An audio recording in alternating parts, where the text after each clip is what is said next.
इस दौरान कोई किस्सा हुआ है जिसके बारे में आपको लगा हो कि अरे यार ये क्या मैंने सुन लिया या पढ़ लिया? ऐसा सुना है कि किसी भूत का कत्ल हुआ हो, भूत का कत्ल, और वो कोर्ट में भी गया हो केस, नहीं, और लोगों ने माना हो कि एक भूत को किसी ने मार दिया। तो ऐसी कोई हॉन्टेड जगह की कोई कहानी? मध्य प्रदेश में एक हॉन्टेड हाउस था। फैमिली ने यहाँ पे अपना रहना शुरू कर दिया। घर में हर एक इंसान को कुछ अजीब अजीब सपने आने लग गए। वॉशरूम की लाइट बार बार जल रही थी, बुझ रही थी। जब भी वो किचन में जाती है उसको कोई ना कोई पीछे से टैप करता है। जो ऑनर था उसको जब वो सपना आया, नेक्स्ट डे उसकी वाइफ को दिल का दौरा पड़ गया, उसकी डेथ हो गई। इस घर के आसपास भी कार तक को भी पार्क नहीं करते। एक्टर्स एक दूसरे पे काला जादू करते हैं, ऐसे केसेस भी आपने एनकाउंटर करे हैं? मेल आता है कि मेरी मदर के अंदर ना बहुत सारी एंटिटीज हैं। वो कहती है मैं घर से बाहर निकलती हूँ, मेरा एक्सीडेंट हो जाता है। मैंने अपने सर के सारे बाल हटा रखे हैं, मैं नहाती नहीं हूँ, मैं कच्ची सब्जियां खाती हूँ, मैं सो रही हूँ तो वो मेरे को दिखाई दे रहा है। हिंदुस्तान के हर एक मंदिर में जा चुकी हूँ लेकिन मुझे रिलीफ नहीं मिला। मेरे केस को लाइटली मत ले लेना। तो उनकी कहानी सुन के तो मैं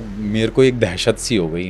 दोस्तों, हॉरर स्टोरीज का असली मजा तब आता है जब आप बेस्ट साउंड एक्सपीरियंस के लिए बेस्ट ऑडियो गियर यूज करते हो। चाहे वो घड़ी की टिक टिक की आवाज हो या किसी के फुटस्टेप्स की आवाज या दरवाजे पे ठक ठक की आवाज। एक ऑसम हॉरर एक्सपीरियंस के लिए ऑसम ईयरफोन्स चाहिए होते हैं। इसलिए आज मैं आपको OnePlus Nord Buds के बारे में बताना चाहता हूँ। इसके अंदर है 52 decibels real time adaptive active noise cancellation. तो मेरे हॉरर स्टोरी सुनने के एक्सपीरियंस में कभी कोई एक्सटर्नल डिस्टर्बेंसेस नहीं होते। OnePlus Nord Buds 4 का बैटरी बैकअप भी बहुत अच्छा है, जहां मुझे मिलता है अप टू 54 आवर्स का प्लेबैक, और इसकी 10 मिनट की फास्ट चार्जिंग में मुझे 11 घंटे का बैटरी बैकअप भी मिल जाता है। OnePlus Nord Buds 4 के साथ एक और अमेजिंग प्रोडक्ट है OnePlus Pad 4, जो वर्ल्ड का सबसे फास्टेस्ट टैबलेट है। इसमें है एक amazing 13.2 inches display. OnePlus Nord Buds 4 पहन लो और एंजॉय करो इंडिया का सबसे थ्रिलिंग पॉडकास्ट खूनी मंडेज आंखों देखी, powered by OnePlus Nord Buds 4।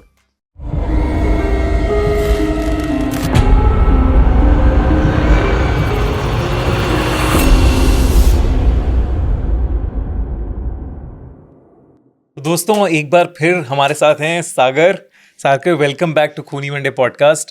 बड़ा अच्छा लग रहा है, आज ऑलमोस्ट 2 साल के बाद राइट हम लोग बैठे हैं साथ में। थैंक यू फिर से पॉडकास्ट पे बुलाने के लिए। अरे नहीं, हम तो बुलाते रहते हैं। आई नो थोड़ा सा राइट, हेल्थ के इश्यूज चल रहे थे, बट अब ऑल फाइन, एवरीथिंग इज सब ऑन ट्रैक। बड़े सारे केसेस भी इस बीच कवर किए हैं, तो वो सब भी हम सुनेंगे आपसे। बिल्कुल। कौन सा ऐसा इस दौरान कुछ ऐसा कोई केस, कोई किस्सा हुआ है जिसके बारे में आपको लगा हो कि अरे यार ये क्या मैंने सुन लिया या पढ़ लिया? अभी मैं आपसे केसेस भी डिस्कस करूंगा और हॉन्टेड प्लेस के बारे में भी बात करूंगा। तो अभी मैंने रिसेंटली एक स्टोरी में पढ़ रहा था, तो काफ़ी चर्चे में थी वो स्टोरी। कभी आपने ऐसा सुना है कि किसी भूत का कत्ल हुआ हो? भूत का कत्ल? हाँ। नहीं, मैंने। और वो कोर्ट में भी गया हो केस? अच्छा, नहीं। और लोगों ने माना हो कि एक भूत को किसी ने मार दिया, भूत का खून कर दिया। कभी ऐसा कुछ सुना हो आपने? नहीं, भूत का खून कर दिया? हाँ। नहीं, ये मुझे कभी नहीं सुना मैंने ऐसा। तो मैं आपको भूत का एक किस्सा सुनाता हूँ जिसका एक मर्डर हुआ हो, जिसको मार दिया गया हो। तो ये कहानी है भाई उड़ीसा की। तो उड़ीसा में 1958 में एक एयरपोर्ट बनाया गया था। एयरपोर्ट जंगलों के बीच में था और वहाँ पे आसपास कोई गांव नहीं था, लेकिन वहाँ पे जो लोग रहते थे वो आदिवासी थे, जो ट्राइबल थे वो आदिवासी थे। तो वहाँ पे जो कम्युनिटीज़ रहा करती थी वो एक संथल और मांझी लोग रहा करते थे। तो वहाँ पे उन गांव वालों का मानना था कि एयरपोर्ट से लेकर उनके गांव तक के रास्ते में भूत घूमते हैं, चुड़ैलें घूमती हैं, और रात को वहाँ पे हर कोई जाने से डरता था। तो काफ़ी लोगों ने ऐसे ऐसे केसेस वहाँ पे सुने कि कई लोग जब रात को वहाँ पे निकले सूरज ढलने के बाद, तो वहाँ पे कई लोगों की डेथ हो गई, कई लोग वहाँ पे गायब हो गए, कई लोग वहाँ पे बेहोश मिले, कई लोगों के बॉडी पे किसी ने स्क्रैच कर दिया हो। तो ऐसे बहुत सारे किस्से वहाँ पे 1958 की बात बता रहा हूँ मैं आपको। अब वो ऑपरेशनल नहीं है? हाँ जी, वो ऑपरेशनल तब भी नहीं था। जो एयरपोर्ट था वो बनाया गया था, लेकिन वो एक्टिव नहीं था। कभी एक्टिव ही नहीं था। बना दिया था, बाउंड्रीज बना दी थी, सारी चीज़ें वहाँ पे सेट कर दी थी, रोड्स बना दी थी, लेकिन वो ऑपरेशनल नहीं रहा। तो जब लोगों के माइंड में ऐसा हो गया कि भाई अब यहाँ पे भूत प्रेत घूमते तो रात को कोई निकलेगा नहीं। तो इसी बीच में थोड़े टाइम बाद एक और ऐसा किस्सा आया कि रात को एक इंसान वहाँ से वॉक करके जा रहा था। जब वो वॉक करके वहाँ से जा रहा था तो उसने देखा कि उसका कोई पीछा कर रहा है, कोई परछाई उसके पीछे लग चुकी है। और जब परछाई उसके पीछे लगी, उसने मुड़ने की जैसे ही कोशिश करी तो उसके पीछे एक चुड़ैल थी जो उसको फॉलो कर रही थी, और वो वहाँ से भागने लगा। जैसे ही वो भागने लगा वो गांव पहुँचा और वो शोर मचाने लग गया, और शोर मचाने के बाद उसने गांव वालों को बोला कि मेरे पीछे एक चुड़ैल लग गई है। तो लोगों के माइंड में ये चीज़ और ज़्यादा सेट हो गई कि यहाँ पे जेन्युइनली चुड़ैल भूत हैं। आज तक लोगों ने देखा नहीं था, ऐसे सारे केसेस ज़रूर हुए थे, लेकिन ये हमारे एक लोकल गांव के पर्सन ने इसको मतलब देखा है कि एक चुड़ैल उसके पीछे लगी है। तो लोगों के माइंड में ये तो चीज़ पहले से ही आ गई थी कि भाई ये एरिया हॉन्टेड है और यहाँ पे भूत प्रेत घूमते रहते हैं, तो वो इससे यूज टू हो गए थे। लोगों को पता था सूरज ढलने के बाद हम यहाँ से नहीं निकलेंगे, और कोई जाता भी नहीं था। तो अब कहानी शुरू होती है एयरपोर्ट की। तो जो एयरपोर्ट था जो एक्टिव नहीं था, तो काफ़ी टाइम से वहाँ पे कुछ भी हो नहीं रहा था। वहाँ 2 सिक्योरिटी गार्ड थे, एक का नाम दिवारकर था और एक का नाम कुछ रवि था शायद, कुछ जो भी नाम था उसका मुझे याद नहीं है। तो वो वहाँ के केयर टेकर थे, और उस एयरड्रोम के पास एक चाय वाला था। तो वो चाय वाला वहाँ पे एक टपरी लगाया करता था चाय की। तो रात को वो चाय वाला भी वापस अपने गांव पहुँच जाता था। जो वहाँ के जो सिक्योरिटी गार्ड थे वो भी अपना रात को अंदर रहते थे, क्योंकि पूरे बाउंड्रीज से कवर था। तो उसके बाद क्या हुआ कि थोड़े टाइम बाद वहाँ पे जितना भी एरो स्क्रैप, जितना भी वहाँ का जो स्क्रैप था, तो उसकी नीलामी लगने लगी। पता चला कि नीलामी हो रही है। तो एक कलकत्ता का बंदा था जो कि काफ़ी बड़ा स्क्रैप डीलर था, बिजनेसमैन भी था, वो बंधु चटर्जी उसका नाम था। वो वहाँ से इधर उड़ीसा में आता है। तो उसको पता चलता है कि भाई यहाँ पे मुझे जाना है और यहाँ मेरी चीज़ें हैं जिसको मुझे बाय करना है। तो वहाँ पे वो जाता है और उसके साथ में उसका एक सर्वेंट जाता है जिसका नाम राम बहादुर थापा होता है। तो वो भी उसके साथ जाता है। वो यंग एज का बंदा होता है। वो साथ में जाते हैं। तो वहाँ पे वो जब देखते हैं कि भाई यहाँ पे हमारे काम की चीज़ें बहुत सारी हैं और मेरे को ये ख़रीदना भी है, तो इन चीज़ों को ख़रीदने के लिए काफ़ी टाइम भी लगता है। तो वहाँ पे कुछ ड्यूरेशन के लिए स्टे करते हैं। स्टे करने के बाद थोड़े दिन तक वो यहाँ पे घूमते फिरते रहते हैं, और उनको ऐसी स्टोरी सुनने में आती है कि भाई यहाँ पे रात को ऐसे ऐसे हॉन्टेड प्लेसेस हैं और ये जगह भी हॉन्टेड है। मतलब ये रास्ता ही हॉन्टेड है कि यहाँ पे रात को गांव के लोग ना आते हैं ना लोग यहाँ से जाते हैं। तो उन्होंने ये जब स्टोरी सुनी तो उनको भी एक टाइम पे ऐसा लगा कि यार क्या गांव वालों का मानना है। वो नॉन बिलीवर भी थे कहीं ना कहीं। तो एक दिन ऐसे ही फिर शाम के टाइम पे चाय की टपरी के पास वो दोनों बैठ जाते हैं, जहाँ पे वो एरोड्रोम जो जहाँ पे एयरपोर्ट बना हुआ था उसके आसपास में वो जो चाय की टपरी थी उसका शायद नाम किशन चंद था। तो वो उसका मालिक था चाय की टपरी का। तो वो वहाँ पे बैठ के ऐसे ही अपना कुछ डिस्कशन कर रहे होंगे, तो वहाँ से एक लोकल गांव का पर्सन वॉक करके, मतलब वहीं पे ही घूम रहा था और वॉक करके उस टपरी के पास आ जाता है। टपरी के पास आने के बाद बोलते हैं, उससे पूछता है किशन चंद के चंद्रमा जी आप गाँव नहीं जा रहे? तो वो एकदम बोलता है कि यहाँ पे भूत होंगे, अब तो मैं नहीं जा सकता। तो एकदम जो ये कोलकाता का डीलर था ये ऐसे हो गया, बंधु चटर्जी हो गया, कैसी बातें कर रहे हैं ये क्या नॉनसेंस बातें हैं। मतलब उसने ऐसा रिएक्ट किया।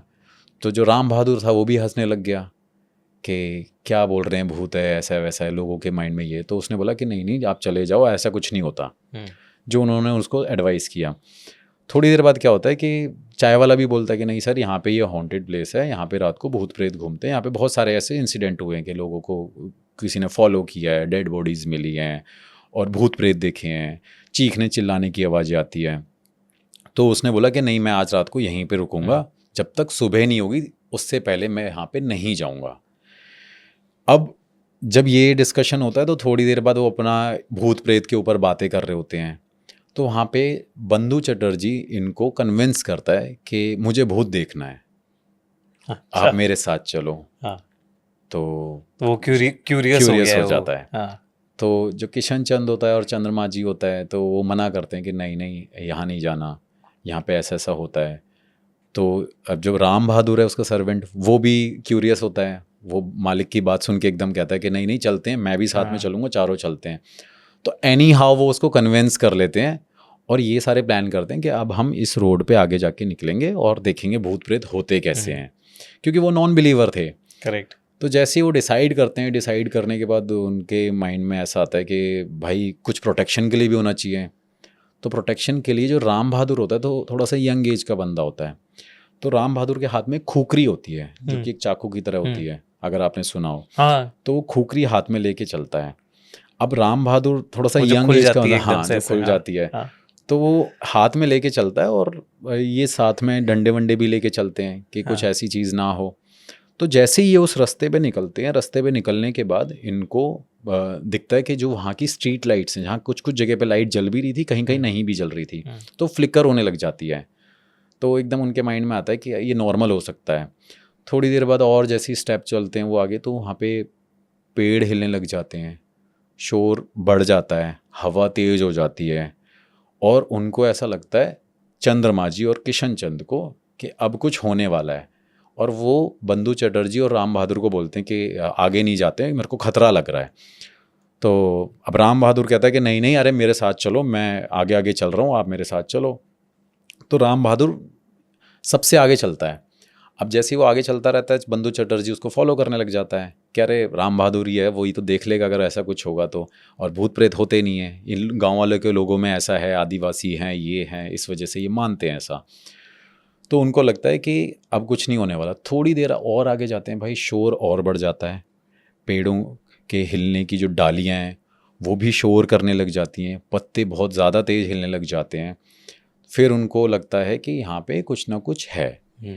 अब जैसे ही वो थोड़ा सा और वॉक करके जाते हैं तो चीखने चिल्लाने की आवाज़ आती है। तो बंधु चटर्जी को ऐसा लगता है कि सच में अब कुछ है जो ये लोग बोल रहे हैं। लेकिन राम बहादुर कहता है कि अरे आगे चलते हैं और देखते हैं कौन है कौन नहीं है, शायद हमें कोई डरा ना रहा हो। उसके माइंड सेट में यही रहता है। तो उनको और आगे लेके जाता है। तो और आगे ले जाने के बाद उसको परछाई दिखती है, एक शैडो दिखती है। अब शैडो का क्या होता है रीज़न, कि वो लाइट की वजह से दिख रही है, क्योंकि लाइट फ्लिकर हो रही है, प्लस अंधेरा हो गया और मौसम ख़राब हो गया, तो उसको एक शैडो दिखती है। तो उसको ऐसा लगता है कि यहाँ पे कोई खड़ा हुआ है। तो जैसे ही वो आगे जाते हैं तो वो देखते हैं कि कुछ भी नहीं उनको दिख रहा। फिर वो थोड़ा और वॉक करके जाते हैं, तो ये फिर कन्विंस हो जाते हैं कि ठीक है ऐसा कुछ भी नहीं है, और आगे की तरफ चलते हैं। तो ये और आगे बढ़ने लग जाते हैं।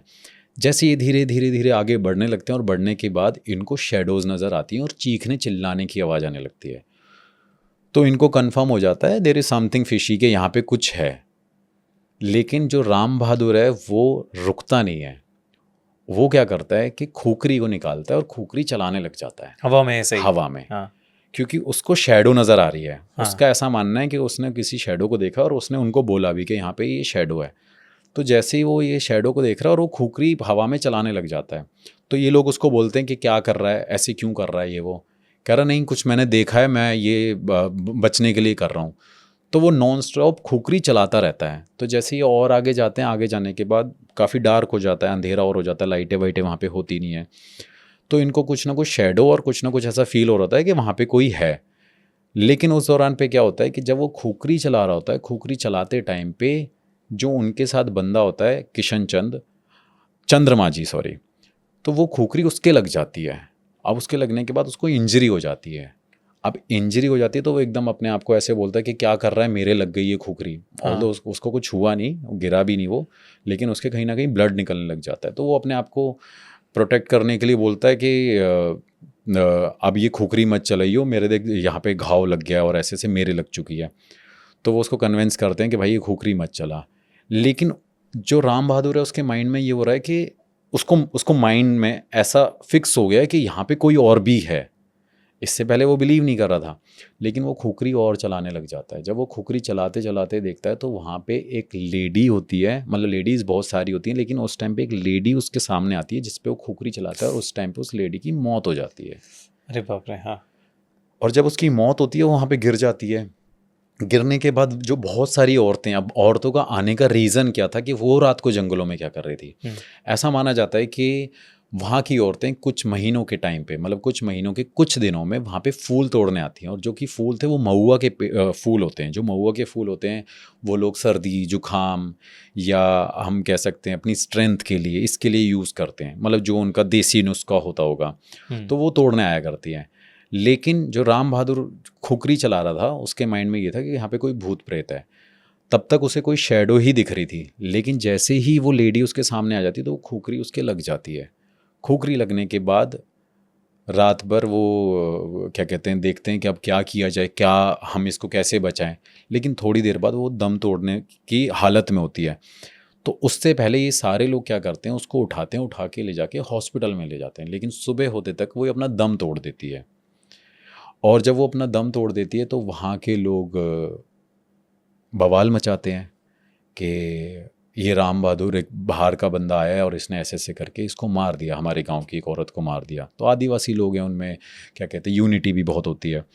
तो पुलिस वालों को बुलाते हैं, वहाँ पे सबके बयान लिए जाते हैं कि सबकी स्टेटमेंट रिकॉर्ड हुई। उसने बोला कि हमने ऐसे ऐसे प्लान किया था, हम भूतों को नहीं मानते थे और भूत गांव के लोग मानते थे, हम भूत को देखने आए थे। लेकिन जो राम बहादुर था वो खोखरी चला रहा था एक भूत के ऊपर, लेकिन खोखरी लगी इस लेडी के ऊपर जो रात को महुआ के फूल तोड़ रही थी। अब जब ये सारी चीज़ें हो रही होती हैं तो पुलिस स्टेटमेंट रिकॉर्ड करती है और उसको अरेस्ट कर लेती है, क्योंकि वो कहीं ना कहीं IPC 302 हो गया मर्डर केस में, राइट। तो जब उसको अरेस्ट कर लेती है तो केस जाता है लोअर कोर्ट में। लोअर कोर्ट में जब केस जाता है तो लोअर केस में, जैसे कि मैंने आपको बताया कि बात हुई कि आपने कभी सुना हो कि भूत को किसी ने मारा हो, तो सबका मानना ये था और राम बहादुर का मानना ये था कि उसने एक भूत पे खोखरी चलाई थी, लेकिन सामने जो आई वो एक लेडी, वो उसके लग गई। लेकिन जब वो खोखरी घुमा रहा था और चला रहा था तो वो एक भूत के ऊपर चला रहा था और लगी तो उस लेडी को लगी। तो लोअर कोर्ट ने ये बोला कि इसने इंटेंशनली नहीं किया। इसको जब चाय की टपरी पे बताया गया इन लोगों ने और लोकल लोगों ने बताया कि यहाँ पे भूत प्रेत होते हैं, तो इसने उस भावना से, उस भाव से खोखरी चलाई कि ये अपने आप को भूतों से प्रोटेक्ट कर रहा था। क्योंकि और राम बहादुर ने ये कहा कि मुझे तो औरत वो दिखी नहीं, मुझे तो कोई भूत दिख रहा था। उसको उस टाइम तक शैडो दिख रही थी और उसको उस टाइम तक कुछ ना कुछ ऐसी परछाइयां दिख रही थी। क्योंकि जब परछाई पे चलाई, लेकिन जब परछाई लग उस औरत को गई, क्योंकि वो औरत कहीं ना कहीं सामने आ गई, क्योंकि सिर्फ राम बहादुर को ही वो परछाइयाँ दिख रही थी। और सबका मानना ये भी था कि अगर राम बहादुर को किसी लेडी को इंटेंशनली मारना हो, जब कोर्ट में ये केस चल रहा था, तो उसका ये कहना था अगर मारना होता तो वो इंटेंशनली उसी को मारता जो कि किशन चंद था, वो चंद्रमा जी था, वो वहाँ गांव के लोकल पर्सन को भी लग गई थी। तो उसने अपनी जान बचाने के लिए उस भूत को मारा, लेकिन उसकी जगह पे एक इंसान को खोखरी लग गई, जिस वजह से उसकी मौत हो गई। तो कोर्ट ने काफ़ी सारे जो इतने भी क्या कहते हैं सरकारी वकील होते हैं, तो पब्लिक प्रोसिक्यूटर थे और ये सारे थे, इन्होंने डिस्कशन हुआ इनके बीच में। तो कोर्ट ने ये दलील दी और जब ये आदेश दिया कि जो राम बहादुर है इसकी सबकी स्टेटमेंट रिकॉर्ड करने के बाद, सारी स्टेटमेंट सभी लोगों की रिकॉर्ड करने के बाद, इन्होंने एक प्लान बनाया था कि ये भूत प्रेत देखने आए थे। लेकिन जब ये भूत प्रेत को ढूंढने गए थे तो इनसे गलती से एक औरत की मृत्यु हो गई, जो कि इंटेंशनली नहीं है, क्योंकि उसको वो फैक्ट नहीं पता था कि यहाँ पे भूत प्रेत हैं कि नहीं है। ये उस मनसा से गया भी नहीं था, ये सिर्फ भूत प्रेत देखने गया था। तो लोअर कोर्ट ने उसको बरी कर दिया, उसको बोला कि ठीक है आप यहाँ से चले जाओ। और ये बात थी अप्रैल की। फिर उसके बाद जब ये सब कुछ हो गया, होने के बाद अब लोकल लोग थे, उनको ये चीज़ डाइजेस्ट नहीं हुई। उनको लगा कि यार हमारे गांव की एक महिला की मौत हो गई और ऐसे ऐसे करके इसने ऐसे ऐसे बोल दिया कि खुकरी चला दी एक भूत के ऊपर। तो कोर्ट ने भी उस टाइम पे ये आदेश दिया था कि इसने एक भूत का कत्ल किया है, लेकिन मौत हुई एक औरत की। फिर ये हाई कोर्ट में जाता है, उड़ीसा के हाई कोर्ट में ये केस जाता है। हाई कोर्ट में केस जाने के बाद वो सारी दलीलें वहाँ पे पेश होती हैं कि राम बहादुर ने जब ये सब कुछ किया तो उसके माइंड में ये था कि यहाँ पे एक भूत है, लेकिन उसने जो कत्ल किया है उसके हिसाब से उसने एक भूत का कत्ल किया था, लेकिन सामने एक औरत आ गई थी। अब जो IPC 302 थी वो शिफ्ट हो जाती है IPC 79 में, इंडियन पैनल कोड के हिसाब से। अब 79 का ये बोलता है कि किसी ने जानबूझ के नहीं किया, मतलब पूरी नॉलेज तो नहीं है मुझे, लेकिन उसका मानना ये होता है कि 79 में कि आपको फैक्ट की जानकारी नहीं थी, आपने इंटेंशनली कुछ नहीं किया, मोटिव नहीं था, मर्डर का मोटिव नहीं था, वो नहीं था। तो जब ये सारा चीज़ 79 IPC पे शिफ्ट हो गई तो वहाँ पे भी ये दलील दी गई कि क्या कहते हैं कि जो राम बहादुर है इसने एक भूत पे चाकू चलाया था, ना कि किसी इंसान पे, और इसको यहाँ से बरी किया जाता है। बहुत सारी बहस के बाद तो बताते हैं कि एक भूत का कत्ल हुआ था और भूत को मारा गया था, लेकिन उसमें जान एक औरत की गई थी। लेकिन वहाँ के लोग आज भी मानते हैं कि वहाँ पे भूत प्रेत होते हैं। अब कई लोगों का ऐसा भी कहना था कि जैसे कि लोकल लोग हैं जिसके घर से कोई डेथ हुई है तो उनका ये भी मानना है कि भाई इसने इंटेंशनली किया होगा, लेकिन कोर्ट तो एविडेंस पे बिलीव करता है, तथ्यों पे बिलीव करता है। तो उनका ये कहना था कि भाई इसने एक भूत का मर्डर किया है, इसने एक औरत का मर्डर नहीं किया, इसने इंटेंशनली नहीं मारा, इनको पता ही नहीं था कि ये औरतें जो हैं ये महुआ के पेड़ पौधे क्या कहते हैं फूल तोड़ने आती है यहाँ पे, और इस वजह से ये यहाँ पे आती हैं। तो जितने भी वहाँ के लोकल लोग थे उन्होंने ये मान लिया कि एक इंडिया के पहली बार ऐसे केस में ऐसा हुआ है कि एक इंसान ने एक भूत का कत्ल किया है, जो कि शायद मैंने भी नहीं सुना था, किसी ने सुना भी नहीं होगा कि एक भूत का कत्ल होना। तो ये उस टाइम पे भाई ये कोर्ट में केस बहुत हाइप पे था, लोगों का मानना था, बहुत फेमस हुआ था कि क्या कहते हैं एक भूत का कत्ल हुआ है। तो भूत का कत्ल कैसे हो सकता, तो उसका कारण और उसके जितने भी फैक्ट्स थे वहाँ पे सब पेश करे गए, रखे गए। तो ये एक हॉन्टेड स्टोरी है उड़ीसा की जो काफ़ी फेमस है। लेकिन उसके बाद से ऐसा भी बताया गया कि और जितने लोग वहाँ पे जाने लगे, मतलब उसके बाद में, अब मैंने कुछ चीज़ें आर्टिकल से भी देखी, इधर उधर सोर्सेज से भी पता किया, और जो मेरे लोकल लोग जो उड़ीसा में मेरे सब्सक्राइबर हैं, मैंने उनसे भी इस पर डिस्कशन किया था बहुत टाइम पहले। तो उन्होंने मुझे ये भी बताया कि एक्चुअली में ऐसा है कि उस जगह पे आज भी भूत प्रेत भटकते हैं और वो लोगों को भटकाते हैं। अच्छा, छलावा देते हैं, छलावा देते हैं, या उस तरीके से लोग वहाँ पे इन चीज़ों को बिलीव करने लग गए थे कि ये भूत प्रेत यहाँ पे हैं, लेकिन ये लोगों को भटकाते रहते हैं। तो जिस सब्सक्राइबर से मैंने बात करी उसने मुझे ये भी बताया कि ये जगह पे आज भी ऐसा मानना है कि यहाँ पे ऐसा ऐसा कुछ होता है। अब एयरपोर्ट भी एक्टिव नहीं था वहाँ पे, कुछ था तो नहीं, अबेंडेंट प्लेसेस थी। अब ऐसी जगहों पे ये चीज़ें सबसे ज़्यादा एग्जिस्ट करती हैं जितनी भी एंटिटीज़ होती हैं। तो उसका ये मानना था, उसने मेरे को ये भी बताया कि आज भी पुराने ज़माने के लोग या हमारे दादा परदादा के टाइम के लोग बताते हैं कि ये केस उस टाइम पे बहुत हाईलाइटेड था, लेकिन उसके बाद लोगों ने वहाँ पे शाम को, खैर क्या दिन में भी जाना बंद कर दिया, और जब लोग जाते थे तो भीड़ में जाया करते थे और वापस आते थे तो भीड़ में आया करते थे।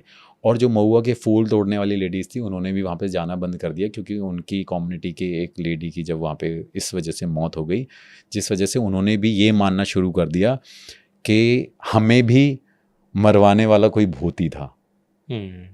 तो ये एक ऐसी कहानी है। अब हर जगह अलग अलग है, लेकिन जो मेरे थोड़े से लोकल सोर्सेज थे वहाँ पे पुराने जो लोग, उनसे मैंने पूछा ऐसा ऐसा, तो उनका ये कहना था, तो मेरे को लगा कि ये बड़ी एक इंटरेस्टिंग स्टोरी, बड़ी इंटरेस्टिंग स्टोरी है ये। मतलब हाँ जी, कैसे हमारे कोर्ट ने भी वो सब चीजें मानी और कितनी सारी दलीलें उस टाइम पे पेश हुई होंगी। और ये हाँ, और ये केस लंबा भी चला, मतलब ऐसा नहीं कि कम टाइम में चला, काफ़ी लंबा भी चला, क्योंकि वो जो स्क्रैप डीलर था वो भी 1 महीने वहाँ पे रहा, और उसके बाद ये केसेस लोअर कोर्ट से फिर हाई कोर्ट में गया। हाई कोर्ट में जाने के बाद उस पर जितने भी आर्ग्यूमेंट्स हुए उसके बाद जाके उसको बरी कर दिया गया।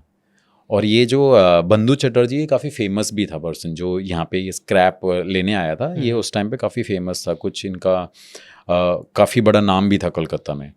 तो कोलकाता में भी बहुत ज़्यादा फेमस स्टोरी हुई कि एक हमारे यहाँ के इंसान ने भूत का कत्ल किया है, लेकिन एक्चुअली में एक औरत की जान चली गई थी उस टाइम पे। बड़ा इंटरेस्टिंग केस है एक्चुअली। हाँ जी भाई। तो सागर, इस बार खूनी मंडे के इस एपिसोड में कुछ नया है।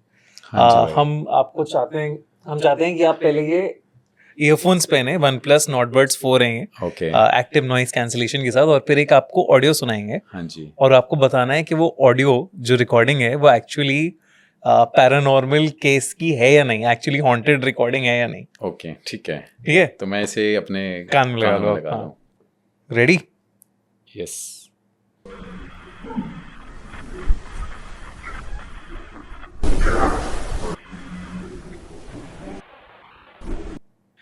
नहीं भाई, ये पैरानॉर्मल की नहीं है। नहीं है? नहीं है। क्यों, ऐसा क्यों लग रहा है? क्योंकि ये नॉइस कुछ और है भाई, ये पैरानॉर्मल की नहीं है, मतलब मेरा ऐसा मानना है। क्योंकि अगर यहाँ पे ऐसा, मतलब इस वीडियो के अंदर जैसे कुछ लोग हैं जो पीछे बात कर रहे हैं, कहीं ना कहीं एक डिस्कशन चल रहा है, और एकदम कोई चीज़ है जो एकदम आई, या किसी ने हा किया, या ऐसा कुछ नॉइस है। लेकिन मुझे नहीं लगता, टू बी वेरी ऑनेस्ट। अब मुझे नहीं पता कि आपने इसमें क्या सेट किया है। नहीं, तो बेसिकली ये बिल्कुल ठीक कह रहे हो आप कि कुछ लोग बात कर रहे हैं आपस में। वो एक पैरानॉर्मल रिसर्च ऑर्गेनाइजेशन है, वो एक जगह पे है जिसे हॉन्टेड माना जाता है, हेल फायर क्लब के नाम से ये जगह काफी फेमस है। और उन्हें सुनाई दे रहे हैं शब्द, जो वो ओ की आवाज आ रही है ना एकदम से, वो कह रहा है गेट आउट। ओके, तो ये एक्चुअल पैरानॉर्मल रिकॉर्डिंग है, ईवीपी मीटर से ये रिकॉर्ड करी गई। नहीं, मुझे पता है उस टाइम पे क्या लगा कि ये एक नॉइस है, लेकिन मैंने उस पॉइंट ऑफ व्यू से नहीं सोचा कि कोई बोलने हाँ। की कोशिश कर रहा है, कोई कुछ बोल रहा है। अच्छा, ये रिकॉर्ड मतलब ईवीपी पे हुआ है? ईवीपी पे हुआ है, और ये बड़ा ये जगह है 1725 में बनाई गई थी, हंटिंग के लिए बनाई गई थी। Okay. एक हंटर था, उसने खुद के लिए बनाई थी। ओके। विलियम कॉनॉली नाम का एक हंटर था। जर्मन? ये है आयरिश है, ये आयरलैंड में है। ओके, आयरलैंड में। ये डबलिन आयरलैंड में है, और उसने अपने हंटर ने ये हंटिंग लॉज बनाई थी। तो उस लॉज में ना उसने एक ग्रेव बनाई थी, एक बरियल टूम बनाया था बेसिकली। तो वो बरियल टूम के जो पत्थर थे ना, वो उसने एक्चुअल ग्रेव से उठा लिए थे किसी। ओके। तो कहते हैं उसकी आत्मा, जो बंदा था जिसके स्टोन्स उठाए थे, वो आ गई उसकी हंटिंग लॉज में। और उसके बाद वो जब वो मरा वो आदमी, या जब भी उसने ओनरशिप ट्रांसफर करी, तो उस जगह पर हेल फायर क्लब बना। ओके। अब वो क्या था, वहां पे एनिमल सैक्रिफाइसेस होते थे, बड़ी अलग अलग मतलब सैटानिक चीजें करी जाती थी, बहुत सारी वो थी, टॉर्चर होते थे लोग बहुत सारे। तो उस जगह पर एक इन्वेस्टिगेशन की टीम, एक पैरानॉर्मल अमेरिका की पैरानॉर्मल टीम एक गई, वहां पे उन्होंने ईवीपी रिकॉर्डिंग्स करी। तो वहां पे उन्हें सुनाई दिया कि यहाँ से निकलो, बाहर जाओ, गेट आउट। तो ये वो वाली रिकॉर्डिंग मेरे साथ भी हुआ है। अभी एक हॉन्टेड बिल्डिंग थी, तो जैसे ही मैं उस हॉन्टेड बिल्डिंग के पास जाता हूँ, मतलब हाँ। रात के टाइम पे, जैसे ही मैं उसके पास स्टेप आगे वॉक करता हूँ, मैं स्टेप आगे लेके जाता हूँ अपने, तो वहाँ पे डॉग्स की, मोरों की और इनकी आवाज़ें आने लगती है। और जैसे ही मैं पीछे जाता हूँ वो सब नॉर्मल हो जाता है। और ये हमने रिकॉर्ड किया, हम 3-4 बंदे खड़े हुए हैं, और मैं कॉल पे भी था किसी के साथ पे। तो मैं बात कर रहा था और मेरे साथ में मेरी टीम थी, मैं उस हॉन्टेड बिल्डिंग के बाहर खड़ा हुआ था। फिर मैं जैसे ही वहाँ पे जा रहा हूँ, फिर वो नॉइस आ रही है। और जैसे आपने ये नॉइस की बात करी ना, यही सेम चीज़ श्रीलंका में मेरे साथ हुई थी कि जब मैं उसे रिकॉर्ड कर रहा था, जैसे ही मैंने उस एंटिटी से बोला कि do you want me to stay, तो उस पर आंसर आया कि नो, हम नहीं चाहते कि आप यहाँ पे रुको। तो वो जो श्रीलंका का वहाँ पे पर्सन था जो मेरी हेल्प कर रहा था, जो ट्रांसलेट करके मेरे को बता रहा था कि ये आंसर हमें मिला है, तो मैंने डिवाइस जैसे ही उठाया और एकदम उठाते टाइम पे आवाज़ें हो, भाई वहाँ पे कोई जानवर नहीं था, कोई एनिमल नहीं था, सब जगह फेंसिंग लगी थी। और अगर जानवर भी होता तो बहुत पीछे जाता, क्योंकि मैं रात को ही ऑलमोस्ट 2 बजे वहाँ पे सब कुछ देख के आ गया था। तो वो सुन के जो डर लगा ना, उस टाइम पे सच में लगा कि कोई आके हमें उस टाइम भगा रहा है। मतलब वहाँ पे वो एक विच रहती थी, एक चुड़ैल रहती थी, तो वहाँ पे भी सेम ये रिकॉर्ड हुआ। और मतलब उसके अंदर कोई भी, मतलब मैं तो कभी कोई एडिटिंग करता भी नहीं हूँ, ना ही हमारे एडिटर को पता है कि ये सब क्यों करना है, कैसे करना है। तो वो बहुत बड़ा एक एविडेंस हमें मिला था भाई, बहुत इंटरेस्टिंग था। आई थिंक कि काफ़ी सारी जगहों पर जैसे आप भी जाते हो, और पैरानॉर्मल हमने केसेस देखे हैं कि रिकॉर्डिंग्स में ऐसे ही आता है कि राइट, डरा रही हैं कि आप यहाँ से चले जाओ। उनका मोटिव ये है, या तो आप अगर हो तो भाई आप हमें हेल्प करो, या दूसरा मोटिव उनका ये यहाँ से चले जाओ, क्योंकि अगर आप यहाँ पे ज़्यादा टाइम स्टे करोगे ना तो वो आपको कहीं ना कहीं परेशान करेंगे। तो ये चीज़ें मैंने देखी है, मेरे साथ बहुत हॉन्टेड प्लेसेस पे होता है।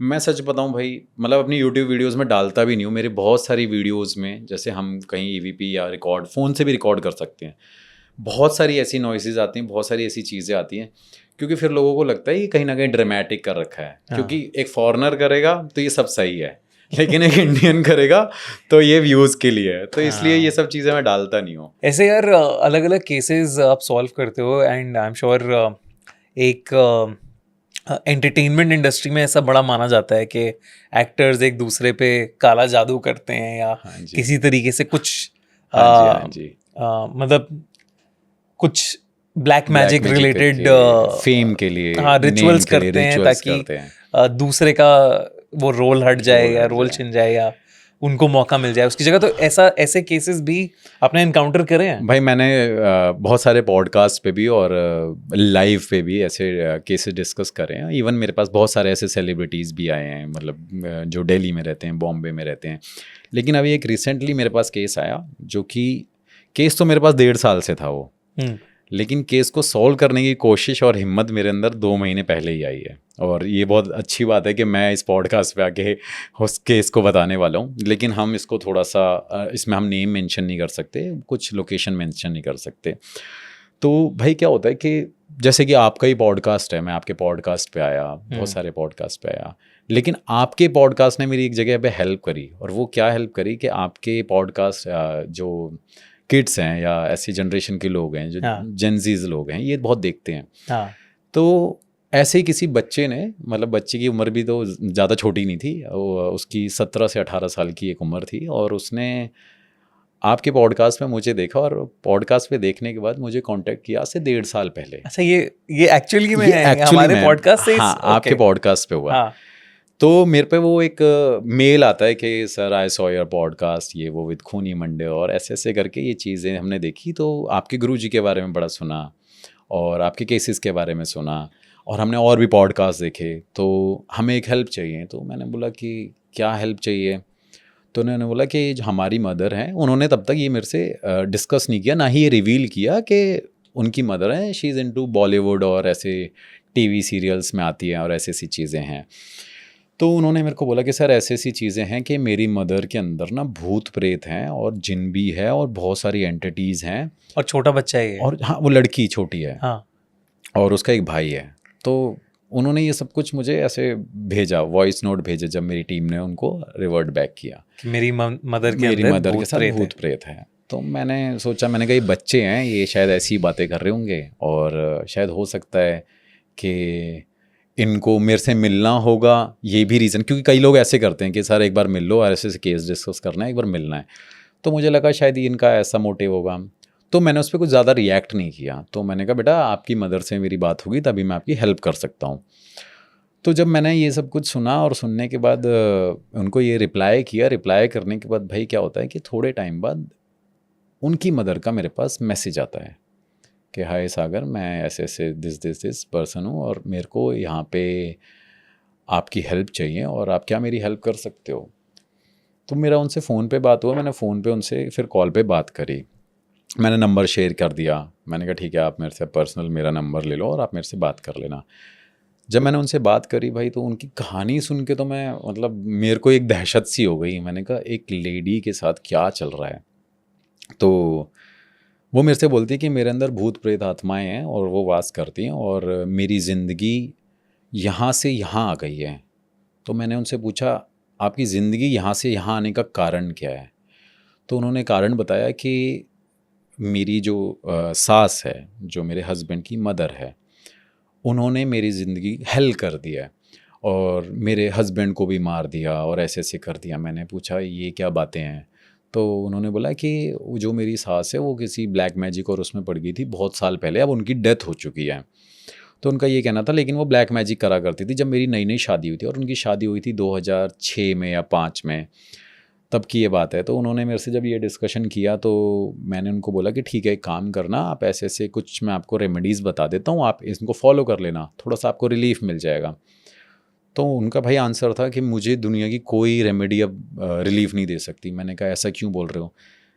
कह रही मैं हिंदुस्तान के हर एक मंदिर में जा चुकी हूँ, हिंदुस्तान के बड़े बड़े एस्ट्रोलॉजर्स के पास जा चुकी हूँ, मैंने बहुत पैसा खर्च भी किया है, मैंने हर चीज़ें करी हैं, लेकिन मुझे रिलीफ नहीं मिला।